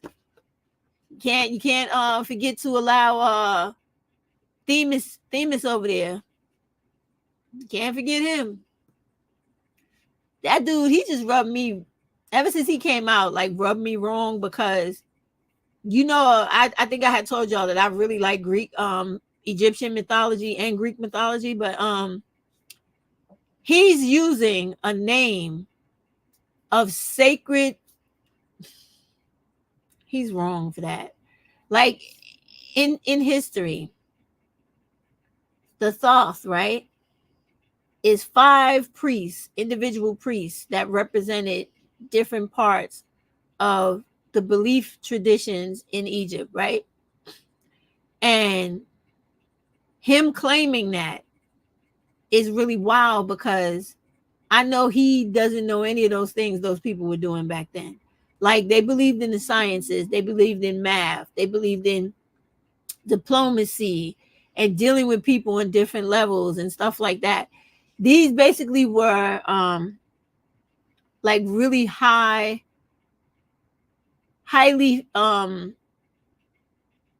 noted and considered entitled people who advised the pharaohs, both the women pharaohs and the men pharaohs. So it's like back in those times, right? If you guys ever watch Remember the documentary everybody was jumping around about, the Cleopatra documentary that Jada put together, Jada Pinkett Smith? Well, in there, you'll see these guys in the background talking to the pharaoh or the soon-to-be pharaoh, guiding them, directing them. That's a Thoth. That's a Thoth. So for him to claim such symbolism like that, when I know he doesn't have that type of intelligence, because he's never come from that environment and that shit don't exist no more. To just claim that like really bothers me. It just really does. That's like somebody calling themselves Osiris or any of the other gods, right? And you not actually understand everything the symbolism holds for people. And that's the thing that really bothers me about people. Like, they just disrespect and desecrate everything for their own ego. And it's just wild. And that's the same thing. That's exactly how I feel about her. Like, she would throw a million black women under the bus just to get what she wants. And it doesn't matter, you know, if black women figure it out or not. Yana said, yeah, I used to watch him, but he came out of nowhere. Honestly, I wouldn't be surprised if he switched up his content in a few years, but he need more subscribers to build for his future brand. Listen, you know how they do this shit, Yana? He came out of nowhere, it's true. But he came like, you know, he came from over there with the Cynthia G camp, right? So how it works is, a lot of these people, they do the networking that YouTube tells you to do to build your, y'all say brand, I just say channel, right? Build your channel off of networking with other creators. But instead of them doing it where, you know, they're not using people, they do it where they're using people, they give misinformation, and then once somebody gets to a certain level, they bring another person, introduce them, and try to make it seem like this person has this huge history of all this shit that they've done that makes them worthy of your money, your time, and your attention, when they're not. And that's just the shit they do with everybody. Because you remember, right? And I'm not hashing up old shit, I'm just pointing out the facts. Remember when they all fell out and Women's Fair was telling you the secrets behind what all of them were doing in collusion with each other to rope the subscribers into all their channels? That's the same shit they did with this dude. Like, if you really take the time, well, I wouldn't do it now, but I was listening to her when she was going through that period in her life, and she wasn't wrong for it. But black women who liked her was not ready for it. That's the same thing tonight that happened with this girl and me. Like, they're not ready to understand that the person that they're believing in so greatly is not who the fuck they think they are. And they're actually very bad for black women. But in time, everything always reveals itself. Now, it already slowly showed you what she was about, but people still want to dismiss that. The same way black women tend to dismiss red flags around black males when they're in relationships with them that end up leading them to their own death.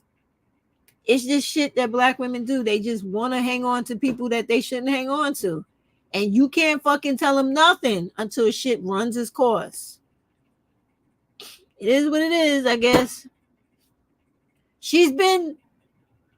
It's really crazy to me that black women just don't see this shit for what it is. Like, how do you not understand that a person is really not about what they say when anytime they speak to you, it's always about an exchange of money? Like, is it not enough that YouTube is giving you a fucking check? You still want people to give you more? Why is that? If you're really so interested in black women, why do you need so much from them? And then you really give nothing in return. Like right now, even me talking to you, nothing I'm saying to you is something that you don't fucking already know. I'm not saying nothing so fucking enlightening that you don't know this shit or couldn't figure it out on your own. And that's the same shit with her. It's the same shit. Like the women just want to be stupid. Like they know these dudes are dangerous. They know they have seen many women, generations after generations, get their ass kicked, had their husbands cheat on them, bring children into their house from other women, rape their daughters, rape the neighbors' daughters, kill their wives when they didn't like what their wives said, rape their sons, do all types of shit. They've seen this in their lifetime. They've heard the stories. You could even read the books of people's real fucking autobiographies. We talk about the fucking what you call that movie, The Color Purple, but that was a real life story of that woman's real fucking life. Alice Walker wrote that book about that woman's life and the things that traditionally used to happen to Black women, little girls into young womanhood. How these grown ass men would prey on 12-year-old and 11-year-old little girls. So what the fuck is wrong with these women? Why do they need her to tell her that shit, tell them that shit stinks? I just don't get it. She ain't telling them nothing they don't know. Queen says, she said, let me put this up. He said during the Egyptian time, there were a lot of skin bleaching. During the Egyptian time, there were a lot of skin bleachings and texturism, because some Black women have found out that during the Egyptian, they had strong hate for the feminine and Black. I don't know, because Egyptians have always been Black. Don't let any of these white people and these new Egyptians and Arabs, whatever the fuck they are calling themselves today, try to convince you that they've ever been white. They have never been white. I know all of y'all saw recently that Putin opened up the church, where the church showed you all of the real people from those times, right? They're Blacker than you and me, okay? Because you got to understand what the earth looked like back then, okay? There was no skin bleaching going on back then. Them people was Black. Now, were there some light ones? Yes, because you had people like, let me tell y'all something. You see how they have these people they call there now Arabics? Those people are not Arabic. You know who those people are? When you pay attention to history, geographical history, right?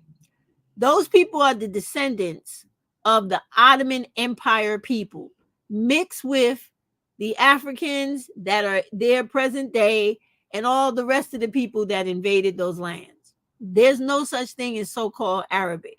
That's a made-up classification of people. But if you research those people's genealogy, so to speak, today, you will see that before those places were created and are called what they are today, they were once something else. And they were part of that empire because, believe me, baby, those people took over all of Africa damn near. Okay? All of it practically.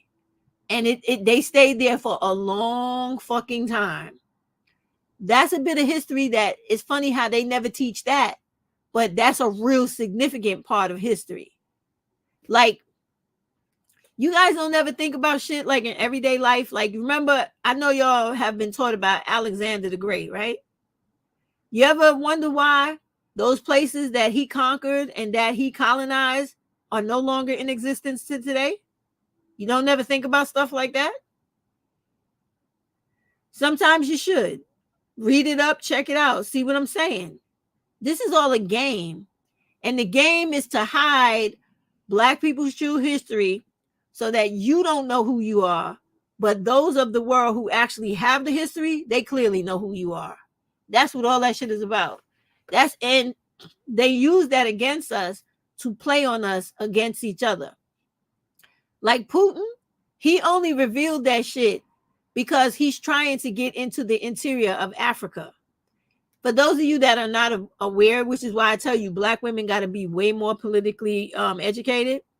Right now, a lot of countries in Africa are trying to get rid of their European holders, like the European countries that come into them and exploit all their resources, and they use Africa to turn the economy of the whole world. They're trying to oust those people, those countries, out of their countries.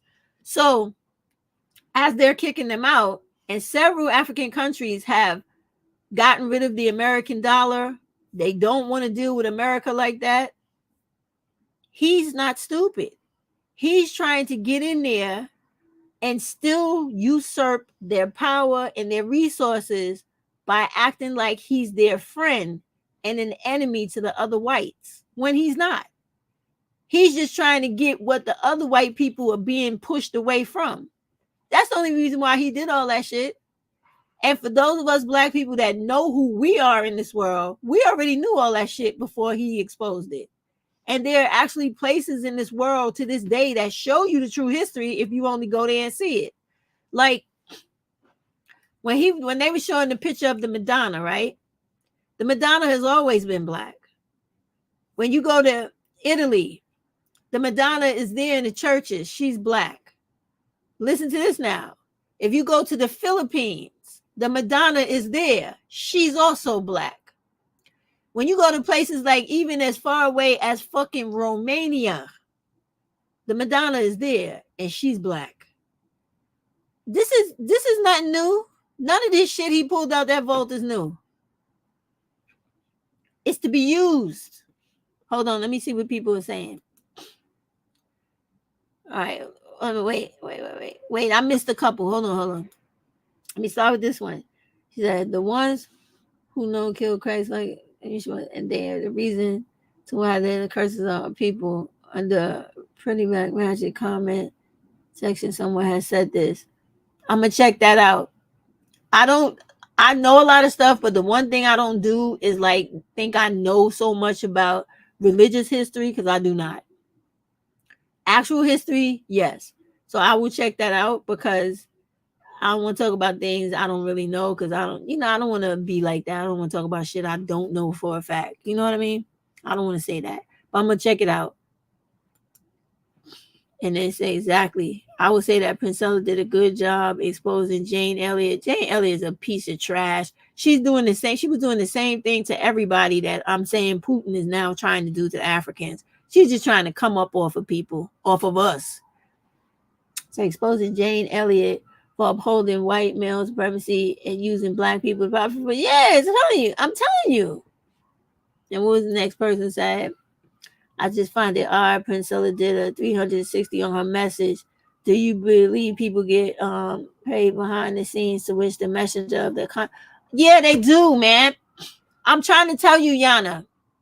The same way YouTube sent all of those threatening messages, there's got to be a way that they send other messages. Oh, it's definitely the case, because they have this other thing that I see sometimes when I go into my what do you call that? The YouTube studio.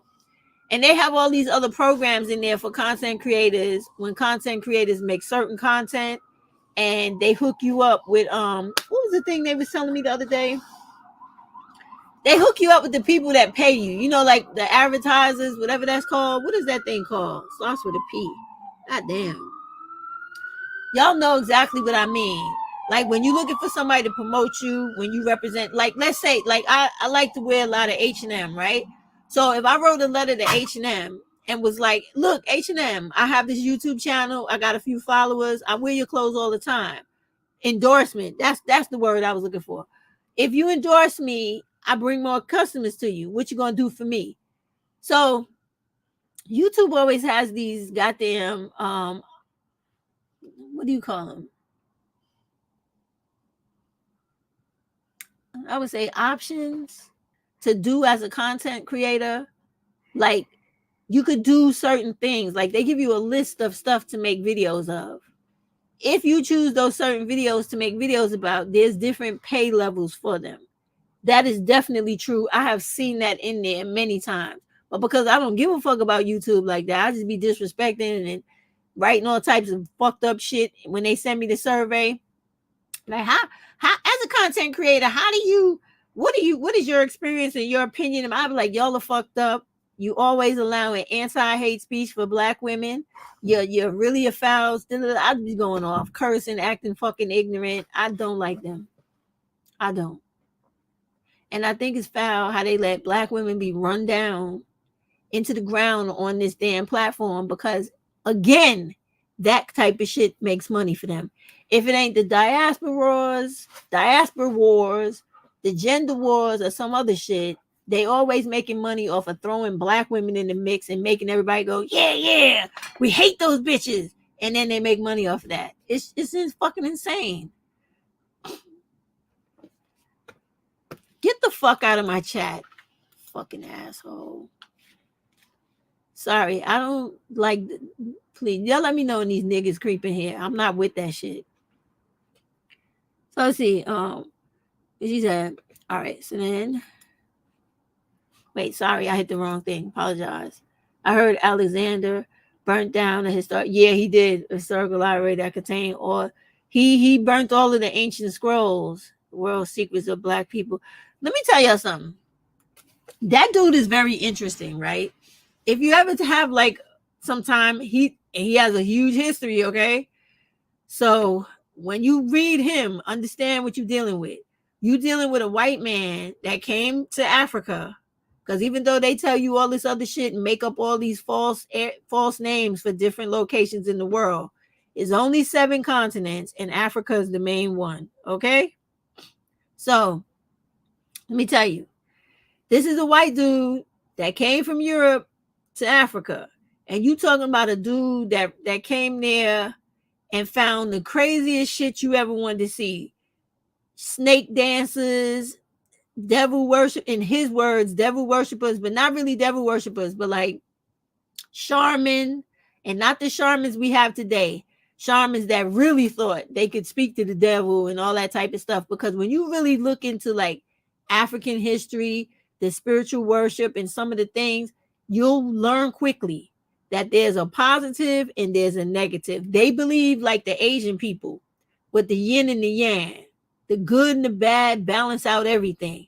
So you will read a lot of dark shit as well as good stuff. He came into Africa at a time when all that was going on, baby, all of that. And he took them people, and believe me, I'm not praising no white man, but he took those people from doing stuff like that to organize religion, organize spirituality, organize tribal culturism. He did that. I'm not saying it was for their benefit, but he just organized shit. It was all chaotic before he got there, and he just organized it a little better. He has a very interesting story. Very fucking interesting. I found it to be very, very interesting. His story is one of the ones I don't mind reading like over and over again, because I always read more stuff. Now, this nigga was gay as they come. He did not like women, even though he did have a wife or two, and he was forced to try to have children with them. But he liked fucking little boys and men like it was going out of style, okay? So he's a very interesting character. But the one thing I can say about him is he did believe in like democracy, so to speak, like back in those days, democracy, like he set up situations where people could be free to exercise some of the things they believed in as long as it didn't literally hurt other people. So you have to read a lot about him, because of course when you read like only the white people's version, it's going to be the way their minds work. Brutalizing other people, controlling other people, dominating other people, conquering other people. That's all they're going to push to the forefront. So you learn to do what I did. When I learned in college how to read other historians' books from other countries where this shit actually happened in their land, instead of some white motherfucker telling me what happened, I'll go read what this person has to say and the neighboring country's historian has to say. And I'll take all what those people have to say and put the commonalities together to make one story. That's the way I do it. Because I know that whenever I hear the story from white people, it's never true. It's never true. It's always turned around where it's making whoever they feel is whiter, righter, and everybody who's darker, wronger. So I don't fuck with them. All right, let me see this. Did I put this one up? Yeah. And also, like, you know that, and this is how you know, like, they lie all the time with history, because he's the person that actually invaded that part of Africa way before Cleopatra and them, right? Wait a minute. Wait, hold on. Let me get my timeline right. I'm wrong. So he's the person, right? That once Alexandria was created, they had these people that y'all remember, they called them scribes, right? So these people would write everything down. And those people in that library, they kept their history on scrolls, those the things they roll out with all, okay. So they kept the history of Africa before Cleopatra, her dad, and what was before them? Kemet, and then the main one before them. I can't remember the main one that brought everybody into existence and that created all of that. I forget what those people were called, what that land was called, but they were first, and then it was Kemet, and then it was Egypt and all the rest of that. But in that library, it had all of that in there. And it told the whole story of all the people, how they came into power, how they lost power, how the people invaded, how this became this, what used to be that.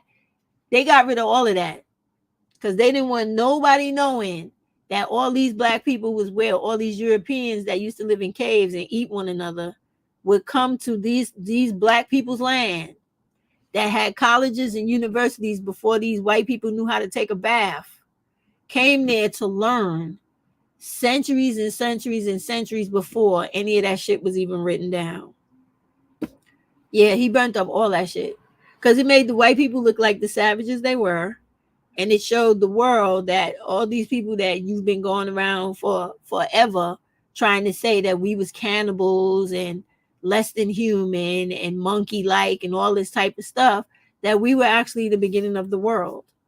They wanted to hide that from everybody, even though they ain't hiding shit, except they hiding stuff from us. Because all those people actually already really know that shit. Believe me, they know more about us than they've allowed us to know about ourselves, unless we actually take the time to go read our own history, the true history of the lands that the information comes from, and find out about ourselves. They hide, but that's what they do. It's like the same thing, like in speaking of Europe, because of Putin, right? Do you know all of the African history in Europe that they've hid simply because it shows the brutality of fucking white people? Like, y'all remember how I always talk about Chevalier, right?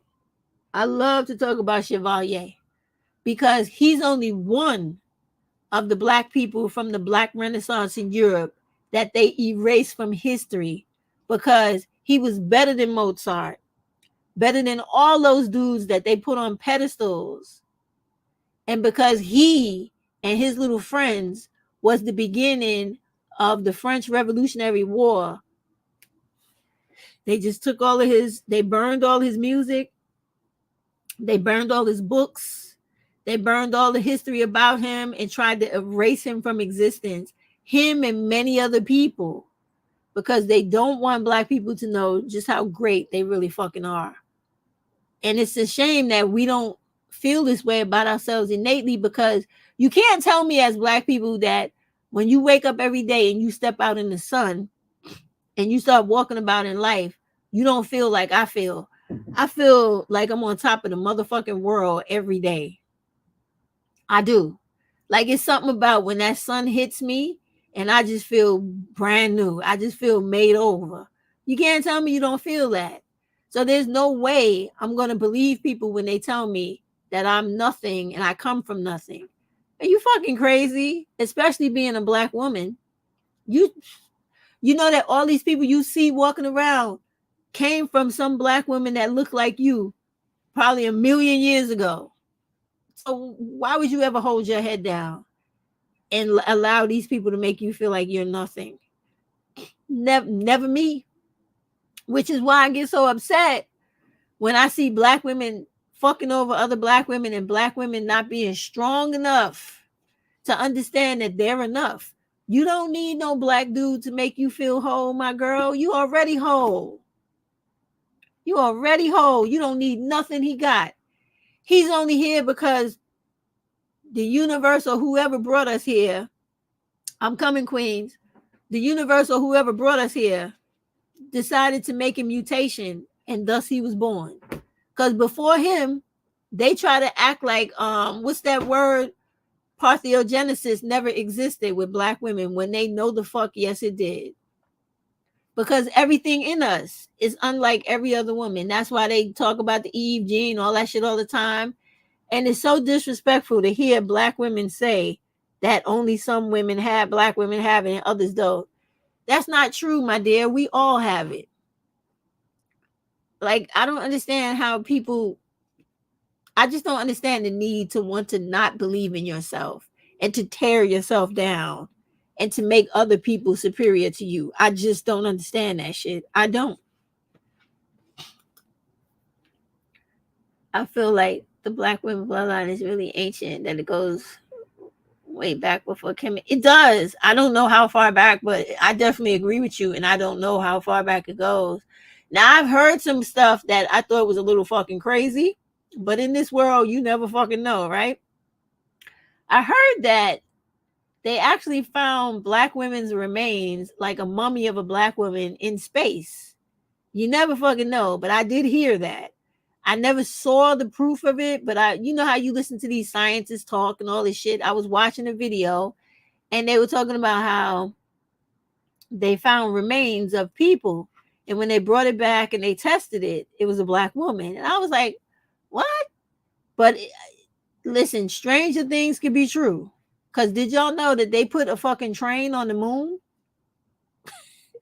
This is what they spent our tax dollars on. They put a fucking train on the moon. Like, where are you taking the train to on the moon? You got some cities up there and shit we don't know about? What the fuck are y'all doing? Like, it's a lot of crazy shit going on in this world that we don't know, that these people take seriously all the time.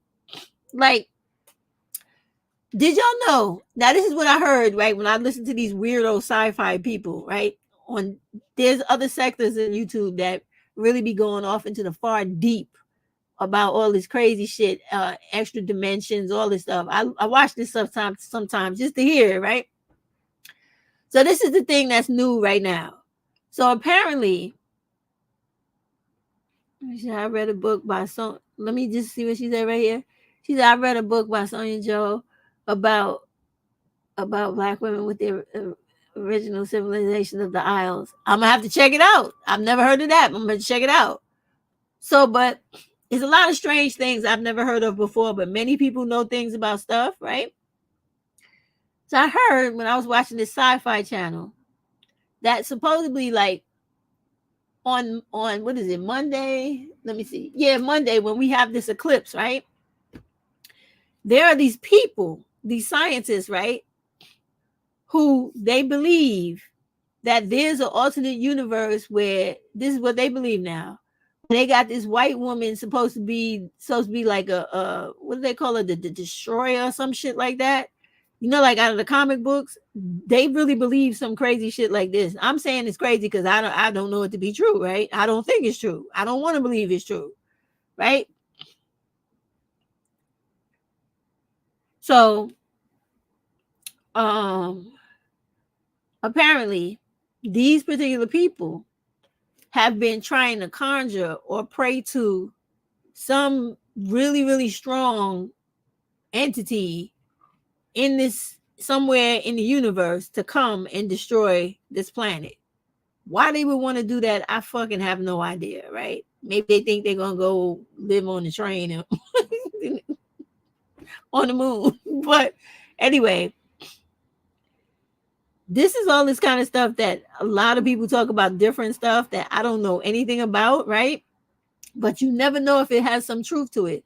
So the reason I'm saying it's strange is because I don't know if you guys know that there was a fucking earthquake in New York City today.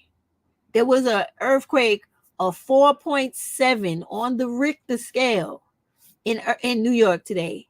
Now, originally they said it was 4.8, and then they switched it to 4.7. Now, the reason I'm saying that kind of stuff, like it's always truth in stuff that's totally crazy, is because, like, when I live in this state, I know a lot about this state. So there are four fault lines of the world that run through this state. Now, a fault line is like the veins that run through our bodies. And these are the lines that run through the earth from, you know how we've been taught the middle of the earth and all that, the core and all that. All right. So when you have the spreading of the seafloor, the spreading under the earth, that causes that shit. That causes the earthquakes. It causes every man-made human disaster and bad situation we know of. Every hurricane, every tornado, everything, right? When the earth does this, this is what this one of those things is a result. So now the people, those weirdos that believe in this other universe and these superhuman beings in this other universe, they believe, from what I was watching in this video, that if once the earth gets to a certain vibration or they have enough of these situations where it breaks enough in what they believe is the gateway to the next dimension, that's going to come in here with us. And because they're more powerful and they take up more space and all that shit, they're going to get rid of us and take over us. This is what they believe and this is what they want. Why you want something like that is beyond me. And they were saying that, even though to me it's just another eclipse, right? Because we have eclipses in certain, this is just how the world works from what I've read years and years, right? It's the same thing that happens over a same period of time on particular locations. Like this earth has had several eclipses in the same locations within 100-year span. Like in New York, we've had this same eclipse that's coming Monday 4 times in this one location, right? Now I'm saying that because, of course, when we look up, everybody can see it. But in according to the correlation it has with the earthquake we had. So they're trying to say that the earthquake we had today has something to do with the eclipse that's coming Monday. I'm like, hey, it is what it is. You never know. They could be right. It could be some more stuff tied to it that we're just people. We are not all knowing. We don't know everything that is of this earth, is of this universe. We don't know any of that shit. So I just say roll with it. Just go with it. Go with it. Go with it. Till you know better. So what else was y'all saying? She said, okay, I read that one about the book. I have to check that book out. Oh, she's saying hi to her. And then oh, thank you. Oh, okay, thank you. I'm all in their conversation. Sorry, girls. So she's like, love your channel and stuff. I be in the bushes. I love it, Maya. How you love that. Girl, thank you so much. Let me tell you something. I do love my black women. This is why I'm always acting like a fucking maniac on this channel, okay? Because I love my black women. You have no idea. I get in trouble at work for loving my black women. I almost be in the street fighting for my black women. I just be going through all types of fucking situations for my black women because I cannot stand there and let some crazy shit happen and I just walk away like, well, that shit don't have nothing to do with me. I can't. I even got cussed out the other day because I had said to the sister, I said, ma'am, it's cold outside. I said, if you don't have everything you need for the baby, I have no problem going with you into the store and getting a few things for you. Bitch, I don't need your motherfucking help. Did I ask you, bitch? I was like, oh my God. Oh my God. No, you did not. But I'm still offering. And put a leash on that motherfucking dog. Calm your ass down. Okay? I don't need shit from you. I'm like, oh shit. All right. All right. I'm gonna leave now. I'm gonna go this way. We said, Kay said, it's called The Great Cosmic Mother by, okay, Monica Sojo. How you say it? Sojo? Sojo? Not Sonia. Okay, I'm sorry. I confused her with another feminist writer. Oh, okay. I got you. Oh, that's interesting. Well, let me tell you this other lady I was listening to today. I like to find new black women content creators, right? So I know she probably not new, but I found her today because I had never seen her before. Let me tell you who she is. She was talking about, I said I was going to read some of the books she gave out today too. because she was telling Black women to like expand your knowledge, even if you don't agree with stuff, read different things so you could be more informed, right? Let me go to my history. I gotta find this lady. Where's my girl at? Because she was giving out books like the Audre Lorde books and stuff like that. I already knew those. Some of the other ones, like two of the other ones, but it was quite a few authors I did not know. So I said, yeah, I'm gonna take my time. Summer's coming. I'm gonna get my chair. I'm gonna get my lemonade, and I'll be reading some books. It's always like this. Whenever you're trying to look for something, you can never find it. I really hate that. I really, really hate that. Oh my God. You trying to find something.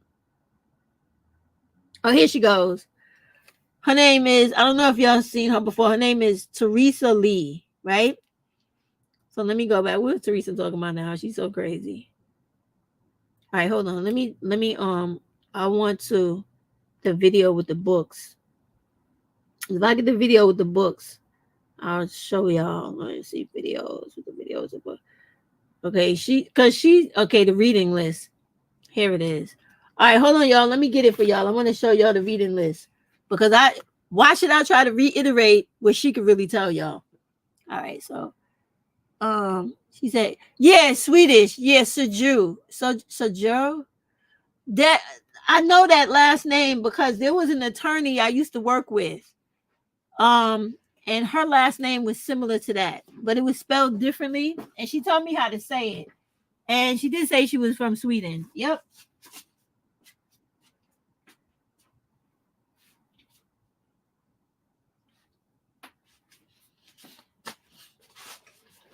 Sorry, y'all. I had to blow my nose. I didn't want to like be rude and let y'all hear that. It's kind of nasty. I don't want y'all to hear that.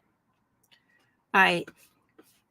I want to get Teresa so she could play. Hold on, y'all. I'm going to get Teresa, okay? Teresa, where you at, Teresa? Yeah, this is what I do, y'all. I like to go find all these new women because I told you I like to learn. I'm not one of these people that think I know every goddamn thing because I know I don't. That's just not how life works. All right, here's Teresa. All right. All right. Let me see. All right, here we go. All right, let me get her. Hold on. All right, so here's Teresa. I'm going to let the video play. I like this lady. I like her a lot. Okay. Here we go.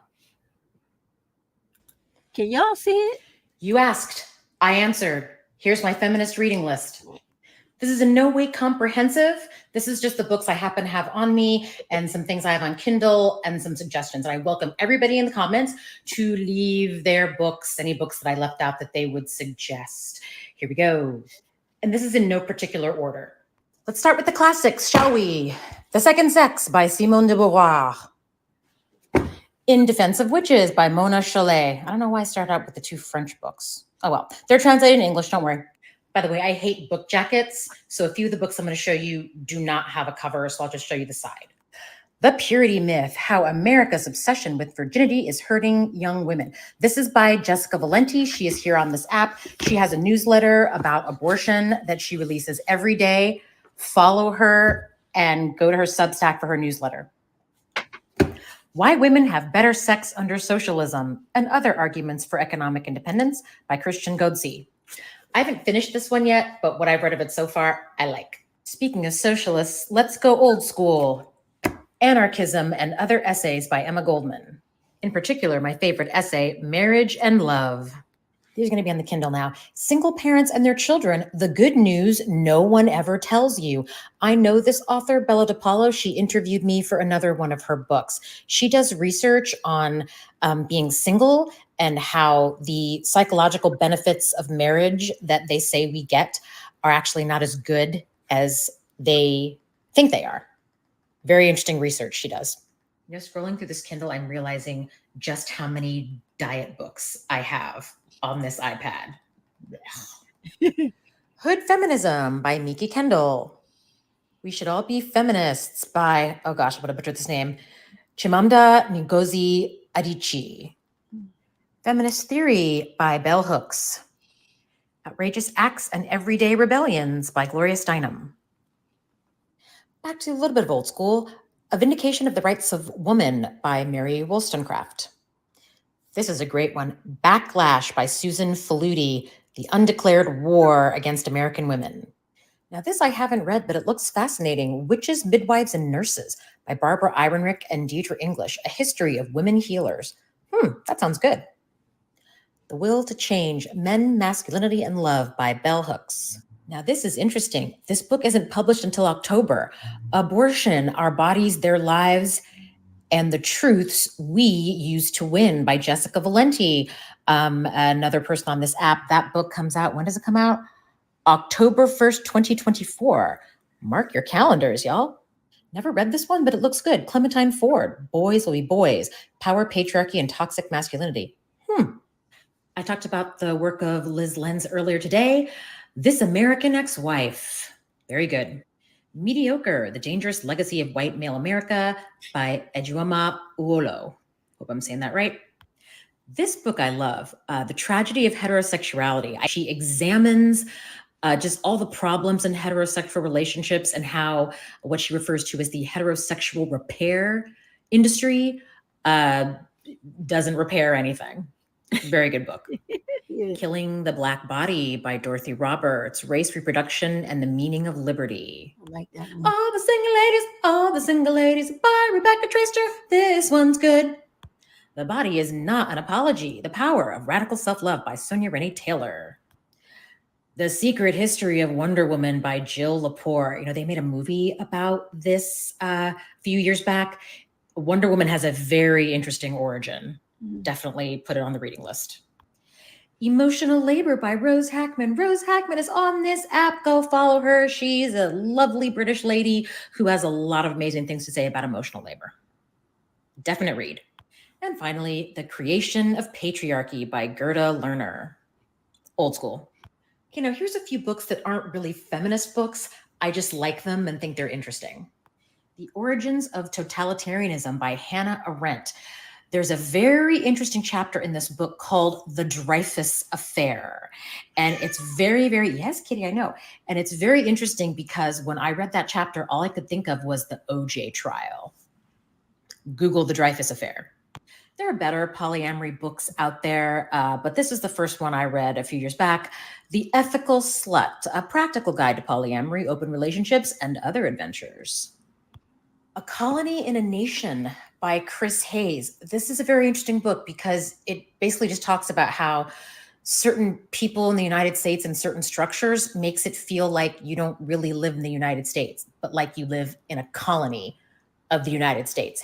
Utopia for Realists. If anybody is interested in UBI, Universal Basic Income, Living Wage kind of stuff, this guy, Rutger Bregman, who wrote this book, he was the guy who stood up at I think Davos, whatever, the G8 thing. And he basically said, why aren't we just having rich people pay more taxes? And he went viral. That video went viral a few years ago. This book is very, very interesting. It makes a great argument for universal basic income.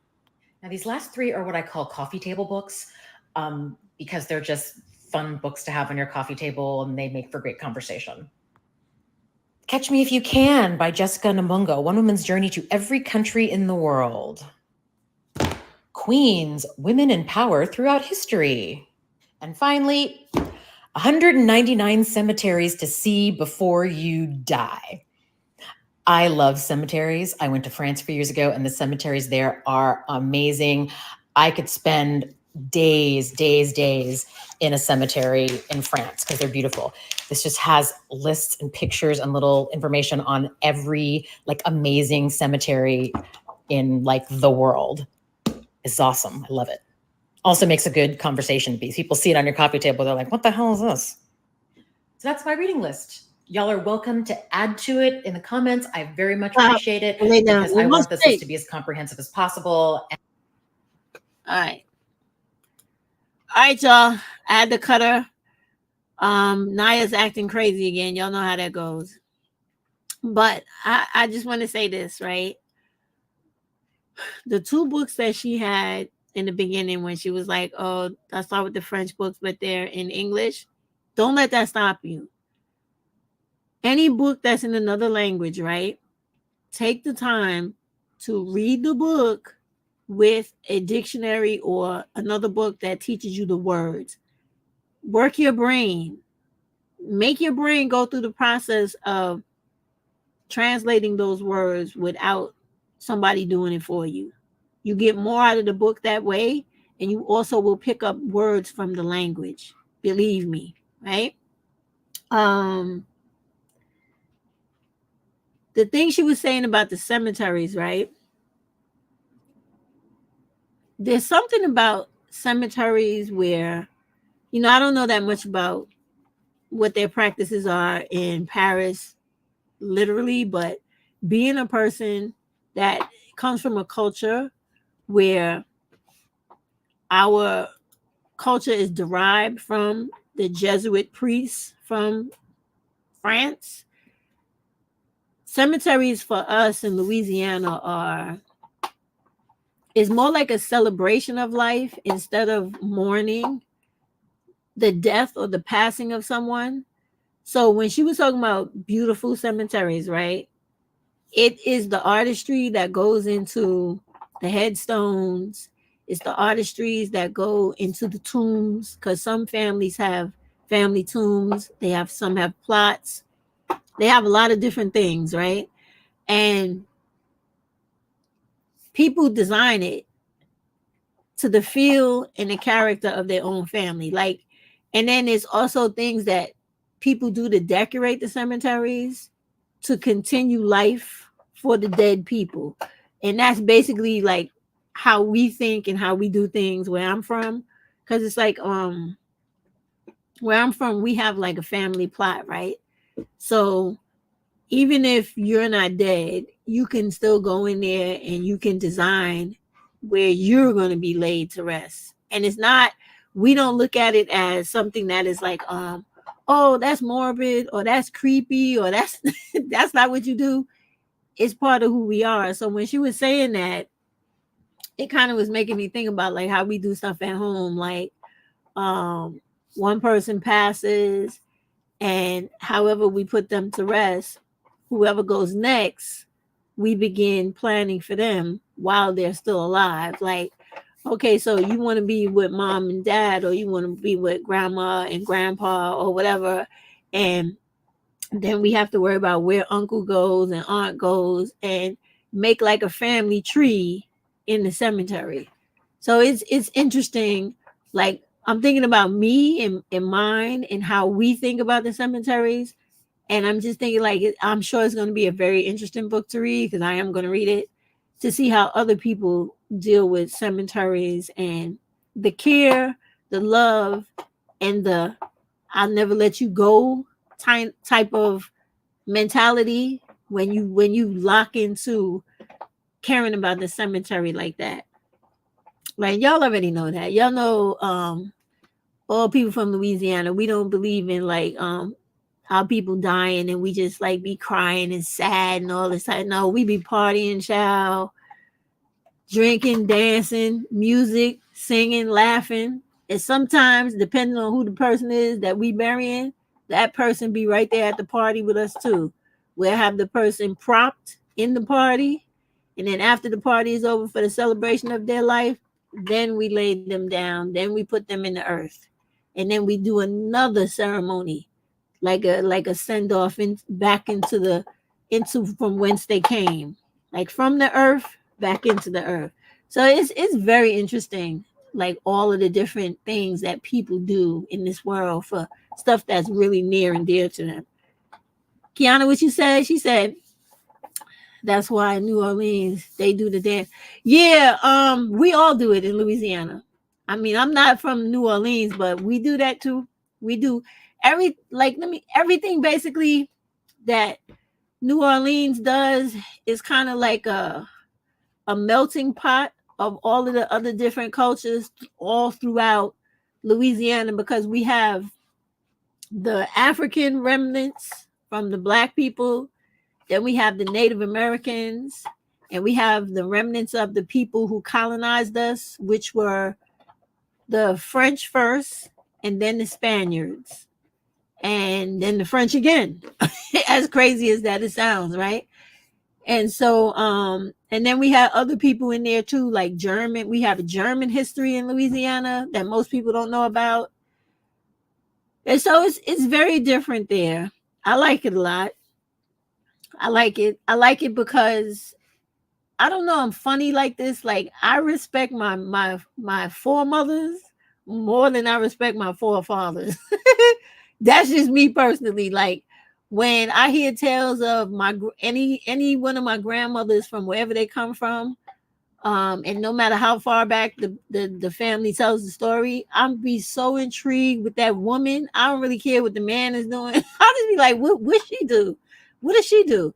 And so, that's how I kind of learned, like everywhere that the different women come from is it's like an amalgamation throughout Louisiana when it comes to us Black women, because I mean that is the one state in this country where Black women have like the richest, most weird, odd, exotic history in this whole fucking country.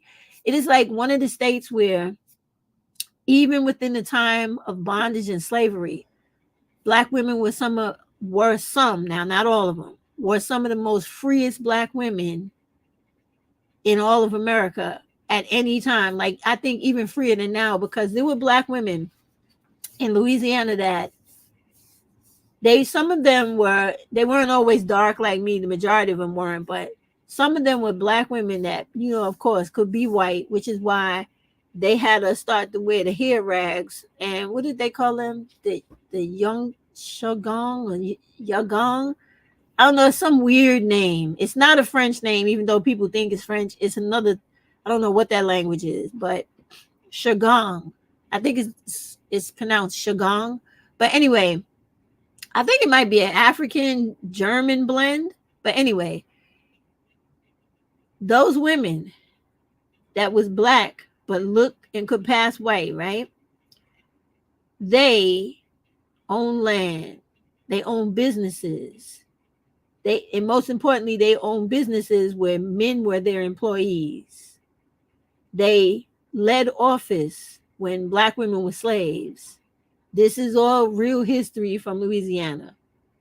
They owned businesses where they could apprentice other women, even enslaved women, to get a husband by grooming them in their home. Sometimes these homes were brothels, I ain't gonna lie. Sometimes they were not. Sometimes they were homes where young girls were being groomed to be like rich men's debutantes and shit like that. So it has a very, very distinct history, unlike any other state. It's really sick, the majority of the history, but a lot of the history in there, when it speaks to the freedom of Black women, is unmeasured by anything, even to today. Imagine in the middle of slavery, you have a few select Black women that own businesses, are free. Nobody's fucking with them. Their husband, they had to have a husband. Their husband is like the mayor of this town, or he used to be like the guy that first ran for whatever office they put in the town. He might have been the first mayor or whatever. This was going on back then. Or their husband might have been the guy that owned all the stores in the one town or something like that. So it has a lot of rich history, a lot of bad history, but a lot of rich history when it comes to women and women's freedom and women sort of like living life equivalent to a man. That was the most exciting part to me when I've read those stories.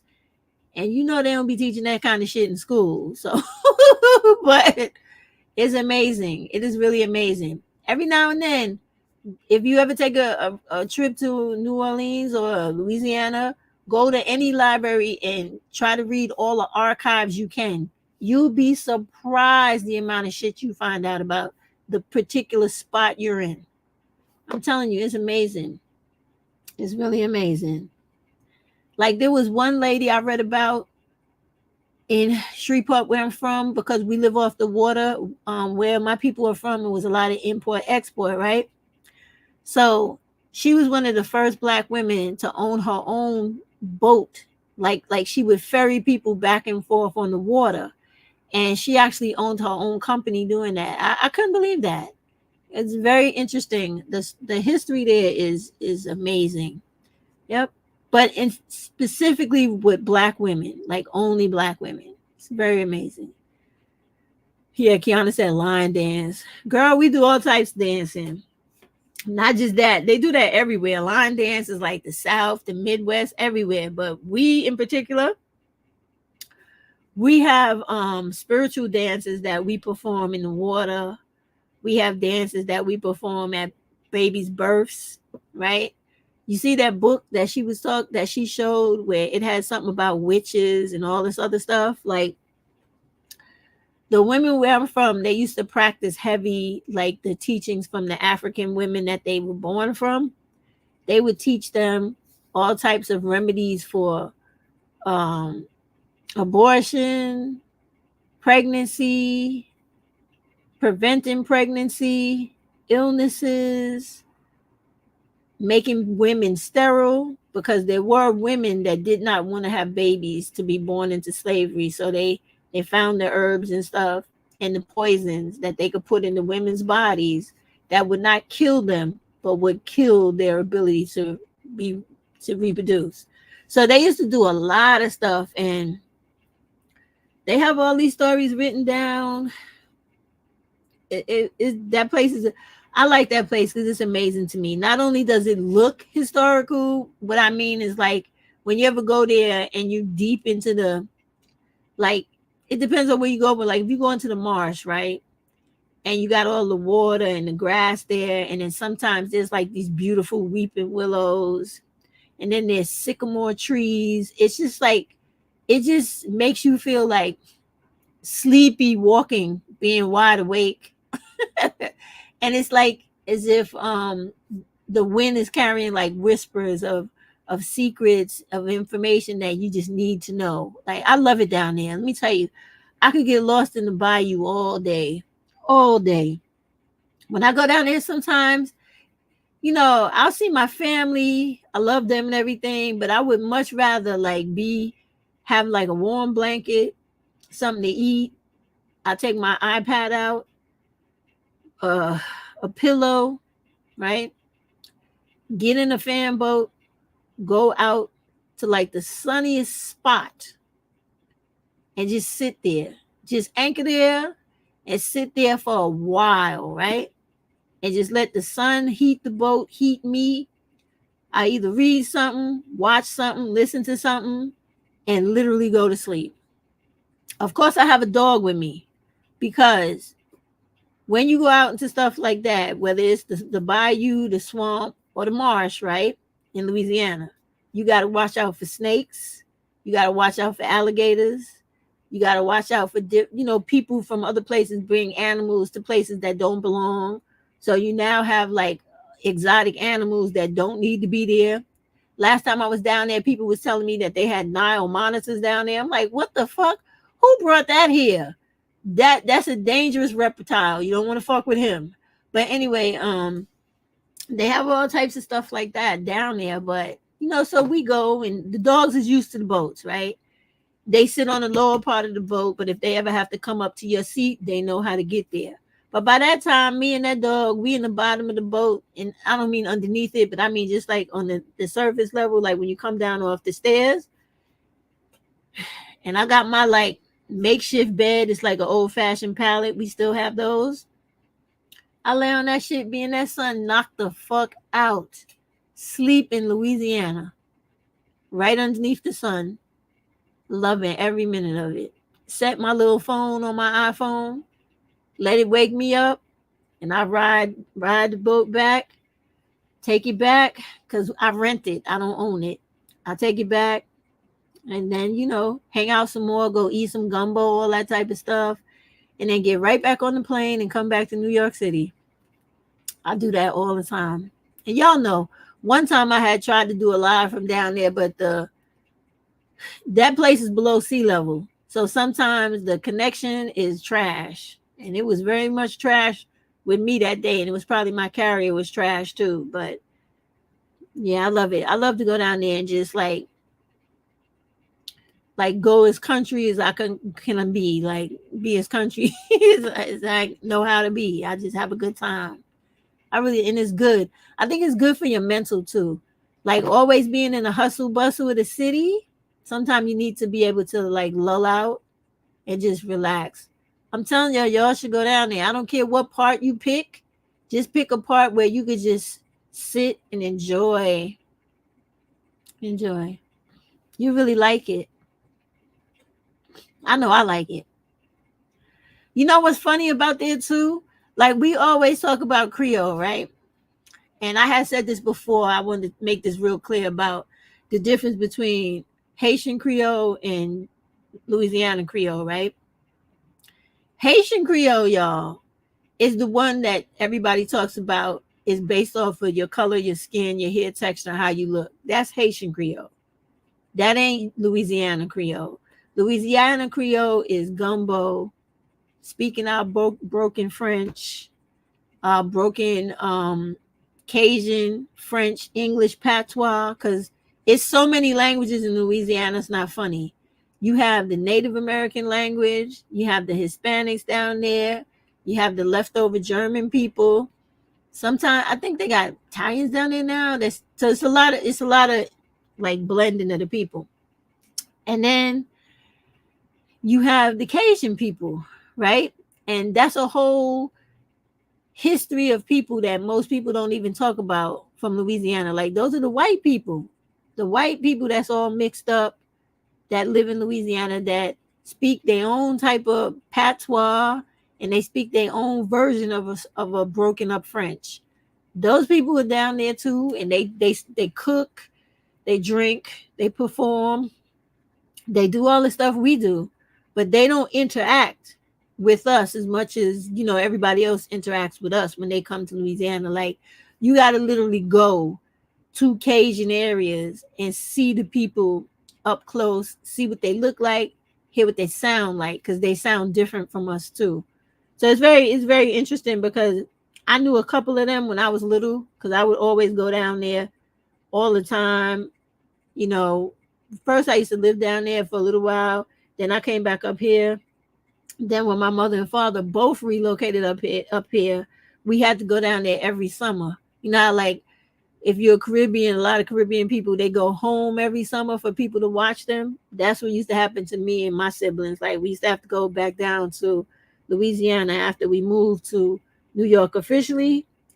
The whole family, we had to go back down there for people to watch us, for my mother and father to work before everybody came up here, and then it was enough people for us to stay here and, you know, go back whenever we wanted. But yeah, the Cajun that's a nice history, a nice thing to get into when you go down there, and you'll see how their food is, how they live and everything, because they have different parts of the town. It's interesting. Like I really like down there, because it just shows you how, if America could respect everybody else's culture and still live around each other without having issues, how nice it could be. How nice the different blended ways that different people live could be. That's the thing I really, really like about Louisiana. I really do. And I'm not talking about the shit that's in everybody's city or town, like the violence, the killing, the stupidity. Because we all know, if you're from Louisiana, too much of that dumb shit goes on down there, way too much. But outside of that, there's a whole lot of things down there that's like totally beautiful. Totally beautiful. Like that simple shit that I do, just go out there and sleep on a boat. That makes me feel so good. It really does. And then I'll go to like one of my cousins' house and eat and be in their bed like I'm at home in my own house. And it's crazy, because I would literally get off the plane, right? Take the Uber or the Lyft. Most times when I go down there, I take the Lyft. The Lyft is cheaper, right? So I'll take the Lyft. I get right out. I ring the bell. Whoever's awoke will let me in. Everybody else sleep. I won't wake nobody up till everybody get up, right? But I'll go into my cousin's room that I used to sleep with when I was a little girl. And if she's there, I'll get right in the bed with her while she's sleeping, and she would just wake up oh, look, are you here for a day? And I was like, yeah, I'm here for a little while. And then give me a pillow, move over, and I get right in that warm bed right next to her and be knocked out. Then when she get up moving around, I hear little kids talking, dogs barking, everybody walking up and down the steps. Then I get up and go downstairs, and everybody like, oh, we ain't know you was here. Yeah, that's it. And then you hear all this broken French chatter all up and through the house. And, I love it. I love every bit of it. I love it. I love it. And then we have one cousin that every year she has to wear her costume in the Mardi Gras festival. So all year long, this girl be working on her costume. But it looks really good. But I think the best festival I've ever been in my life was Trinidad. Oh my gosh. Shout out to the Trinidadian women. They can put a fucking costume together. And man, can them women fucking dance. I've been to the Jamaican festivals. I've been to Bahamas. I've been to my own home. I ain't never been to no festival like the Trinidadian festival. Oh my God. That shit was so much fun. And it was just so pretty to look at. I was standing there like a fool in the middle of the street. Mouth wide open. People was telling me that the only other place, she said, I love Trini people. Me too, girl. They was telling me that the only other place that could give a good festival like the Trinidadian festival is Brazil. I was like, well, I ain't never been to the Brazil festival. I guess I'm gonna have to get over there and see it. Cause I love seeing Black women in their splendor, child. I don't care what it is. I don't care. Dance contest, just regular, festival, Mardi Gras, whatever, concert, whatever. I want to see Black women doing their thing, looking good, being beautiful. That makes me so fucking happy. It really does. Like another thing, like if you guys, she's like, yeah, Brazil be giving Trinidad a run for their money. I want to find out. Kiana, I want to find out. I've heard stories, boy. I heard stories. And then, it's funny, right?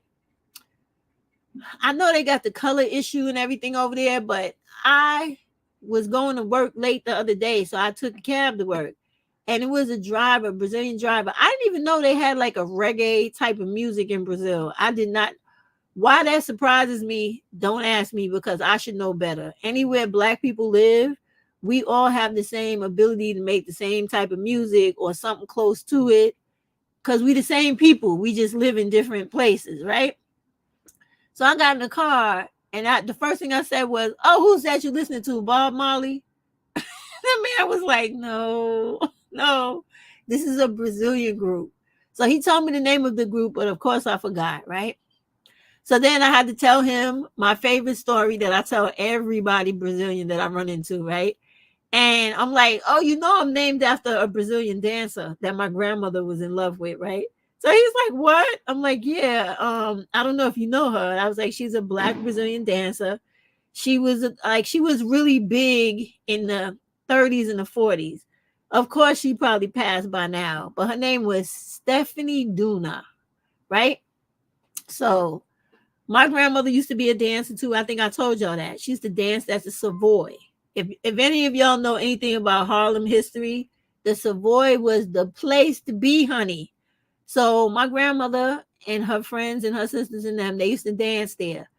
Back when Black people used to have them big ass reel-to-reel projectors in their house that they used to make the videos on, that's what my grandmother used to show me of her and her friends and family dancing at the Savoy. So Stephanie Duna was from Brazil. She was a big thing over there.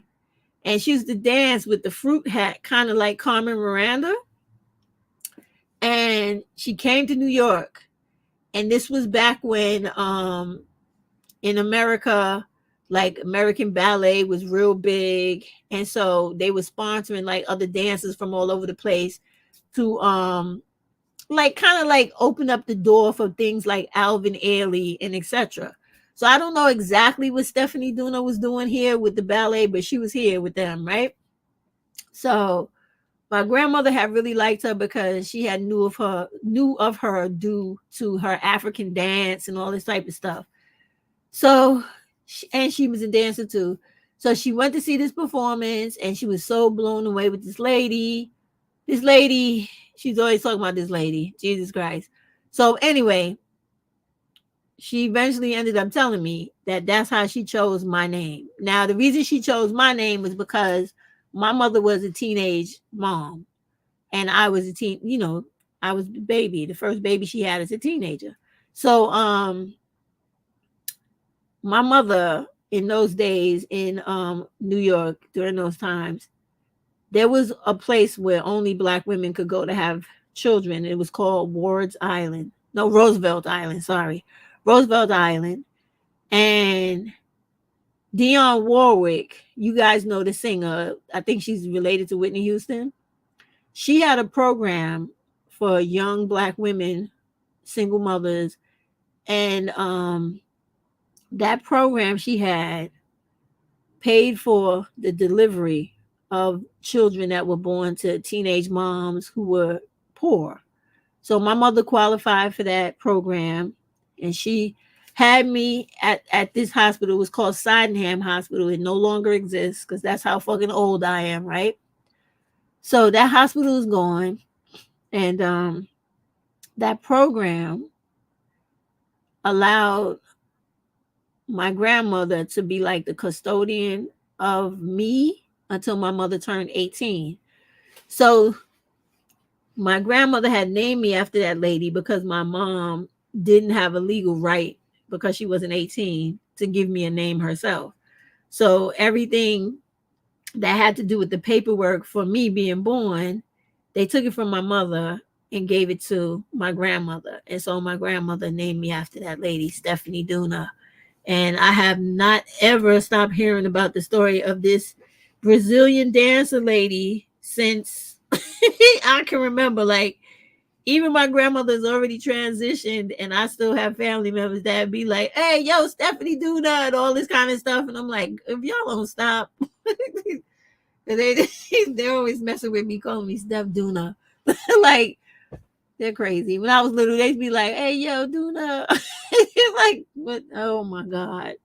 And if you know crazy Louisiana people, they always, they're insane. But fun, a lot of fun. But hey, okay, that's my story. I know I'm probably boring y'all to death now, but I want to tell y'all, so I told y'all. That's it. All right, I'm going to go now. Kiana laughing. Kiana, I love you. It's true. It's true, Kiana. You know how your family do be messing with you and stuff like that. I have never seen this lady. And one time I was trying to find this lady, but I think I'm gonna have to literally go there one day, right? Because you guys, and she said, I love your stories from childhood. Yeah, girl, I had Kiana. That's one thing I could take to my grave, right? Is that I really had a very full, loving, very Black inclusive childhood. Like, I was around nothing but Black people for a long time. And like she said, my sisters were born in what? Gretna, the bougie hospital across the river. I don't know what's that? In New York or with somewhere else? But I know I'm blessed. When she said champagne. What? They giving out champagne to have children? My mother missed out. She missed out, yo. She missed out. But oh, okay. All right. I don't know that place, but that's nice. I like that for you. I like that a lot. I think every Black woman should be given all types of great things when they give birth. I mean, shit, you could bringing a person into this world, you could actually lose your own life. It's very we so generous, aren't we? We put our life on the line to bring other people here that grow up to talk terrible about us and take our lives, and it's so sad sometimes. But at the same time, like I said, being young girl, I really had a really good experience. She said my mom was a well-kept Black woman, as she should be, as she should. I like that for our moms too. Like, I can't say that for my mother, but for my grandmother, most definitely. Like, we those type of Black people where we inherited land, we inherited houses and shit like that. You know what I mean? Like, them Black women ain't have to work hard like how me and my sisters and other relatives do these days. Like, they ain't work like us because they have fathers and grandfathers that left them real tangible shit. Like, my grandfather and father, they left us a dowry. Okay, so what? That shit don't last. When you run through it or you doing stuff, that money don't replenish itself, right? So that I would prefer you had left me something, even though I'm not talking shit. Thank you. I appreciate that. But if he would left me a house, like how my grandmother's father had left them something, I'm like, I'll take a shack. I'll take any goddamn thing. I'll take a fucking barn. I ain't picky. I'm good. Just give me something I could grow off of, you know. But yeah, they had, well, I know mine. They had way more than we had. Like, they family thought about them. And I think a lot of Black people's family did that back then. Whereas we don't be thinking about our kids like that now. Which is why when I was telling y'all about insurance, and I said, the only reason why my father had a little money to give us when we turned 18 was because my grandfather paid into life insurance for his grandchildren and us, the grandchildren, so that the money he couldn't give us in life, he could give us in death when he wasn't here anymore. So he literally worked his whole life to give his family money that he could not earn while he was alive. So yeah, so you know, it's just stuff like that.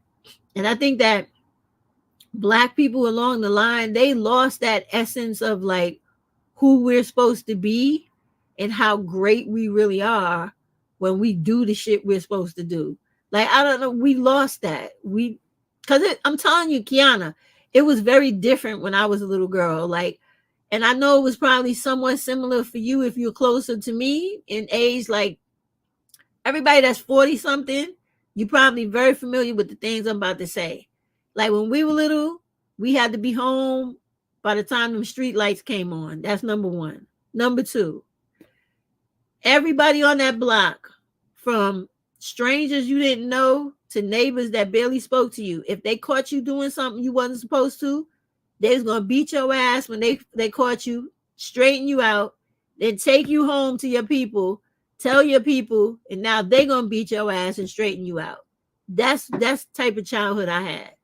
Everybody was telling us what to do, what not to do, and all eyes was on us. And on the same token, people was also taking turns teaching us what to do.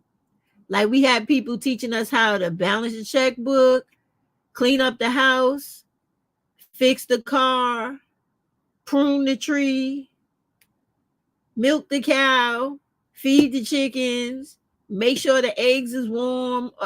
We had a hell of an education. It's not like now. Like, it's crazy. She said, yep, that's the Caribbean too. My parents talk about that a lot. The community was always, yeah, it was really so different, man. And it's like, people would look out for you. Like, we didn't have a car for a long time, right? We had a place to live. We had animals, because, you know, back then and there, we grew food in our backyard, right? So we had all that. But when we would go to town to buy feed and shit like that for the animals, we had to ask people for rides, right? Because it took a long time for us to get a car of our own, right? Man, It's stuff like that I'm talking about. Like people helped people get stuff before they stood up on their feet. That's just how it was. Like I remember all that stuff. I remember all that. I remember the difference from being down there and then coming up here. You know what I mean? Coming up here was the best because my grandfather, he became like, I don't know if y'all know what a foreman is when the black dudes work on the docks with the shipping companies and shit like that. So my grandfather used to be the dude that organized all of the stuff that came off of those shippers, what they call them things, you know, those big shipping containers that the boats carry from place to place. Okay, so he was one of the first black men to work for Domino Sugars in New York.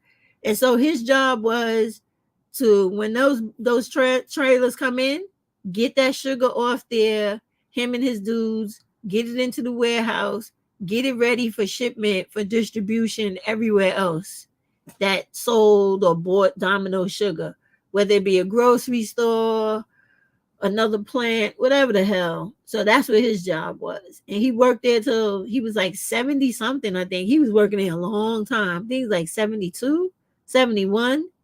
He ain't retired. He just stopped working one day and then died shortly after. It's fucked up, but true. So like it's crazy. Yeah. But yeah, that's that. I think I'm spent, y'all. I think I need to go to sleep now. I'm tired. Yep. Yeah, but it's true, Kiana. It was a different time, man. It was totally different. Like people see you doing stuff you're not supposed to do. Not only would they tell you not to do it, but they would actually tell you why and the consequences of your actions and how you're supposed to think about things before you do things, because that molds you into being a better person as you get older. No more of that stuff. Everything is gone. It's crazy. Totally crazy. But all right, I want to say thank you to all my women that made it through my rants, raving,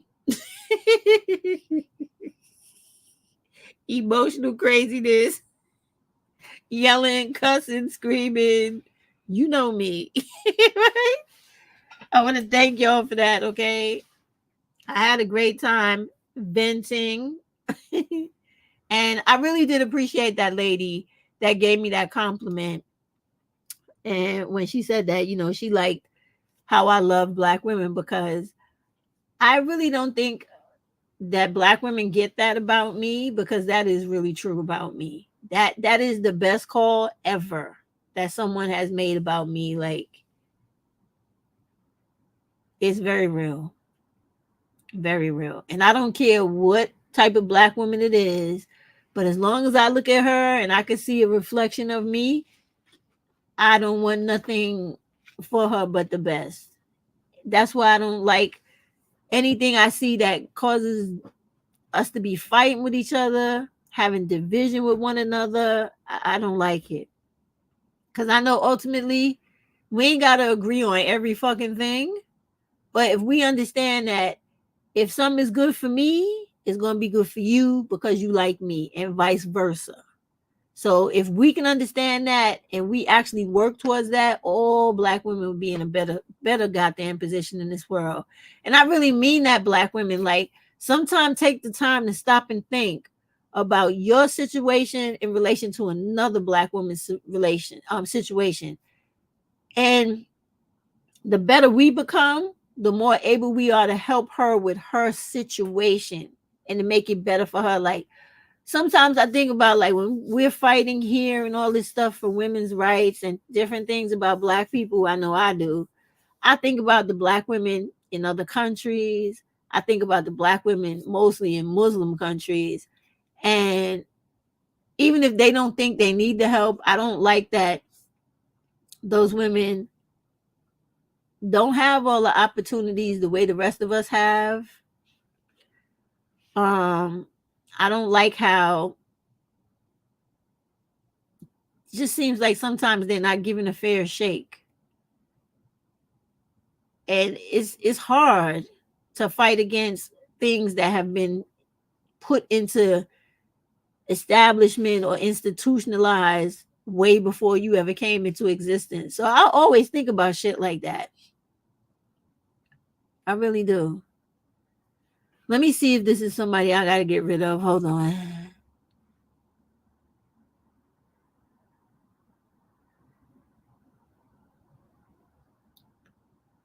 Yes, an idiot. Okay, let me tell you before I delete you. Fuck you. Your time you came here to act like an asshole. Okay? And take all that silly shit that you're talking about with you as you leave. Good night, motherfucker. You know, you always have assholes everywhere. They hate to see Black women happy, cool, good with themselves, not needing anybody else. There's something really wrong with this world and all the people in it when it comes to us. They either want to fuck you up or they want to fuck you. It don't make no sense. These motherfuckers got problems that no one can solve. And right now I'm tired of dealing with them. I read it. I said, let me see if they saying anything that makes any sense. No. None whatsoever. They get the fuck out of here. All right, Kiana, I'm gonna go to bed now. I want you to have a wonderful weekend. Enjoy yourself. Love on yourself. All right. Everybody else do the same. Thank you, all my ladies that gave commentary in the chat and gave me extra things to talk about during the live. I always appreciate that. I really wish though some of y'all would hit the link and stop being like that. Like, come on now. I ain't the dragon woman. I ain't gonna not let you talk. You need to just do that sometimes. But thank you anyway. Queens, Kay's commentary. Okay, you're a content creator. I have to check you out. Love Self or Parish, most definitely. Kay's commentary. Kiana, my favorite. And who else? That's it. All right, y'all. Y'all have a good night. I'm going to check out all the books that was referred to me. Give me time now because I'm slow as hell when I pick up a book. I'll be reading that thing. If I don't understand something, I'll go back, read it again and again until I finally get what is it trying to tell me. I got it. And then I'll sit around talking about it, go through it again. It's like, I don't know. I do strange things like that. I will read a book 3-4 times. Not that I didn't get it, because I liked it. And maybe if I read it again, I get another take on what the person is trying to tell me. You know how many times I have read Sister Citizen? Y'all know the book I'm talking about? I have read that book literally about 20 times. I freaking kid you not. I really like that book. I really, really do. All right, y'all, let me stop talking. I'm talking forever.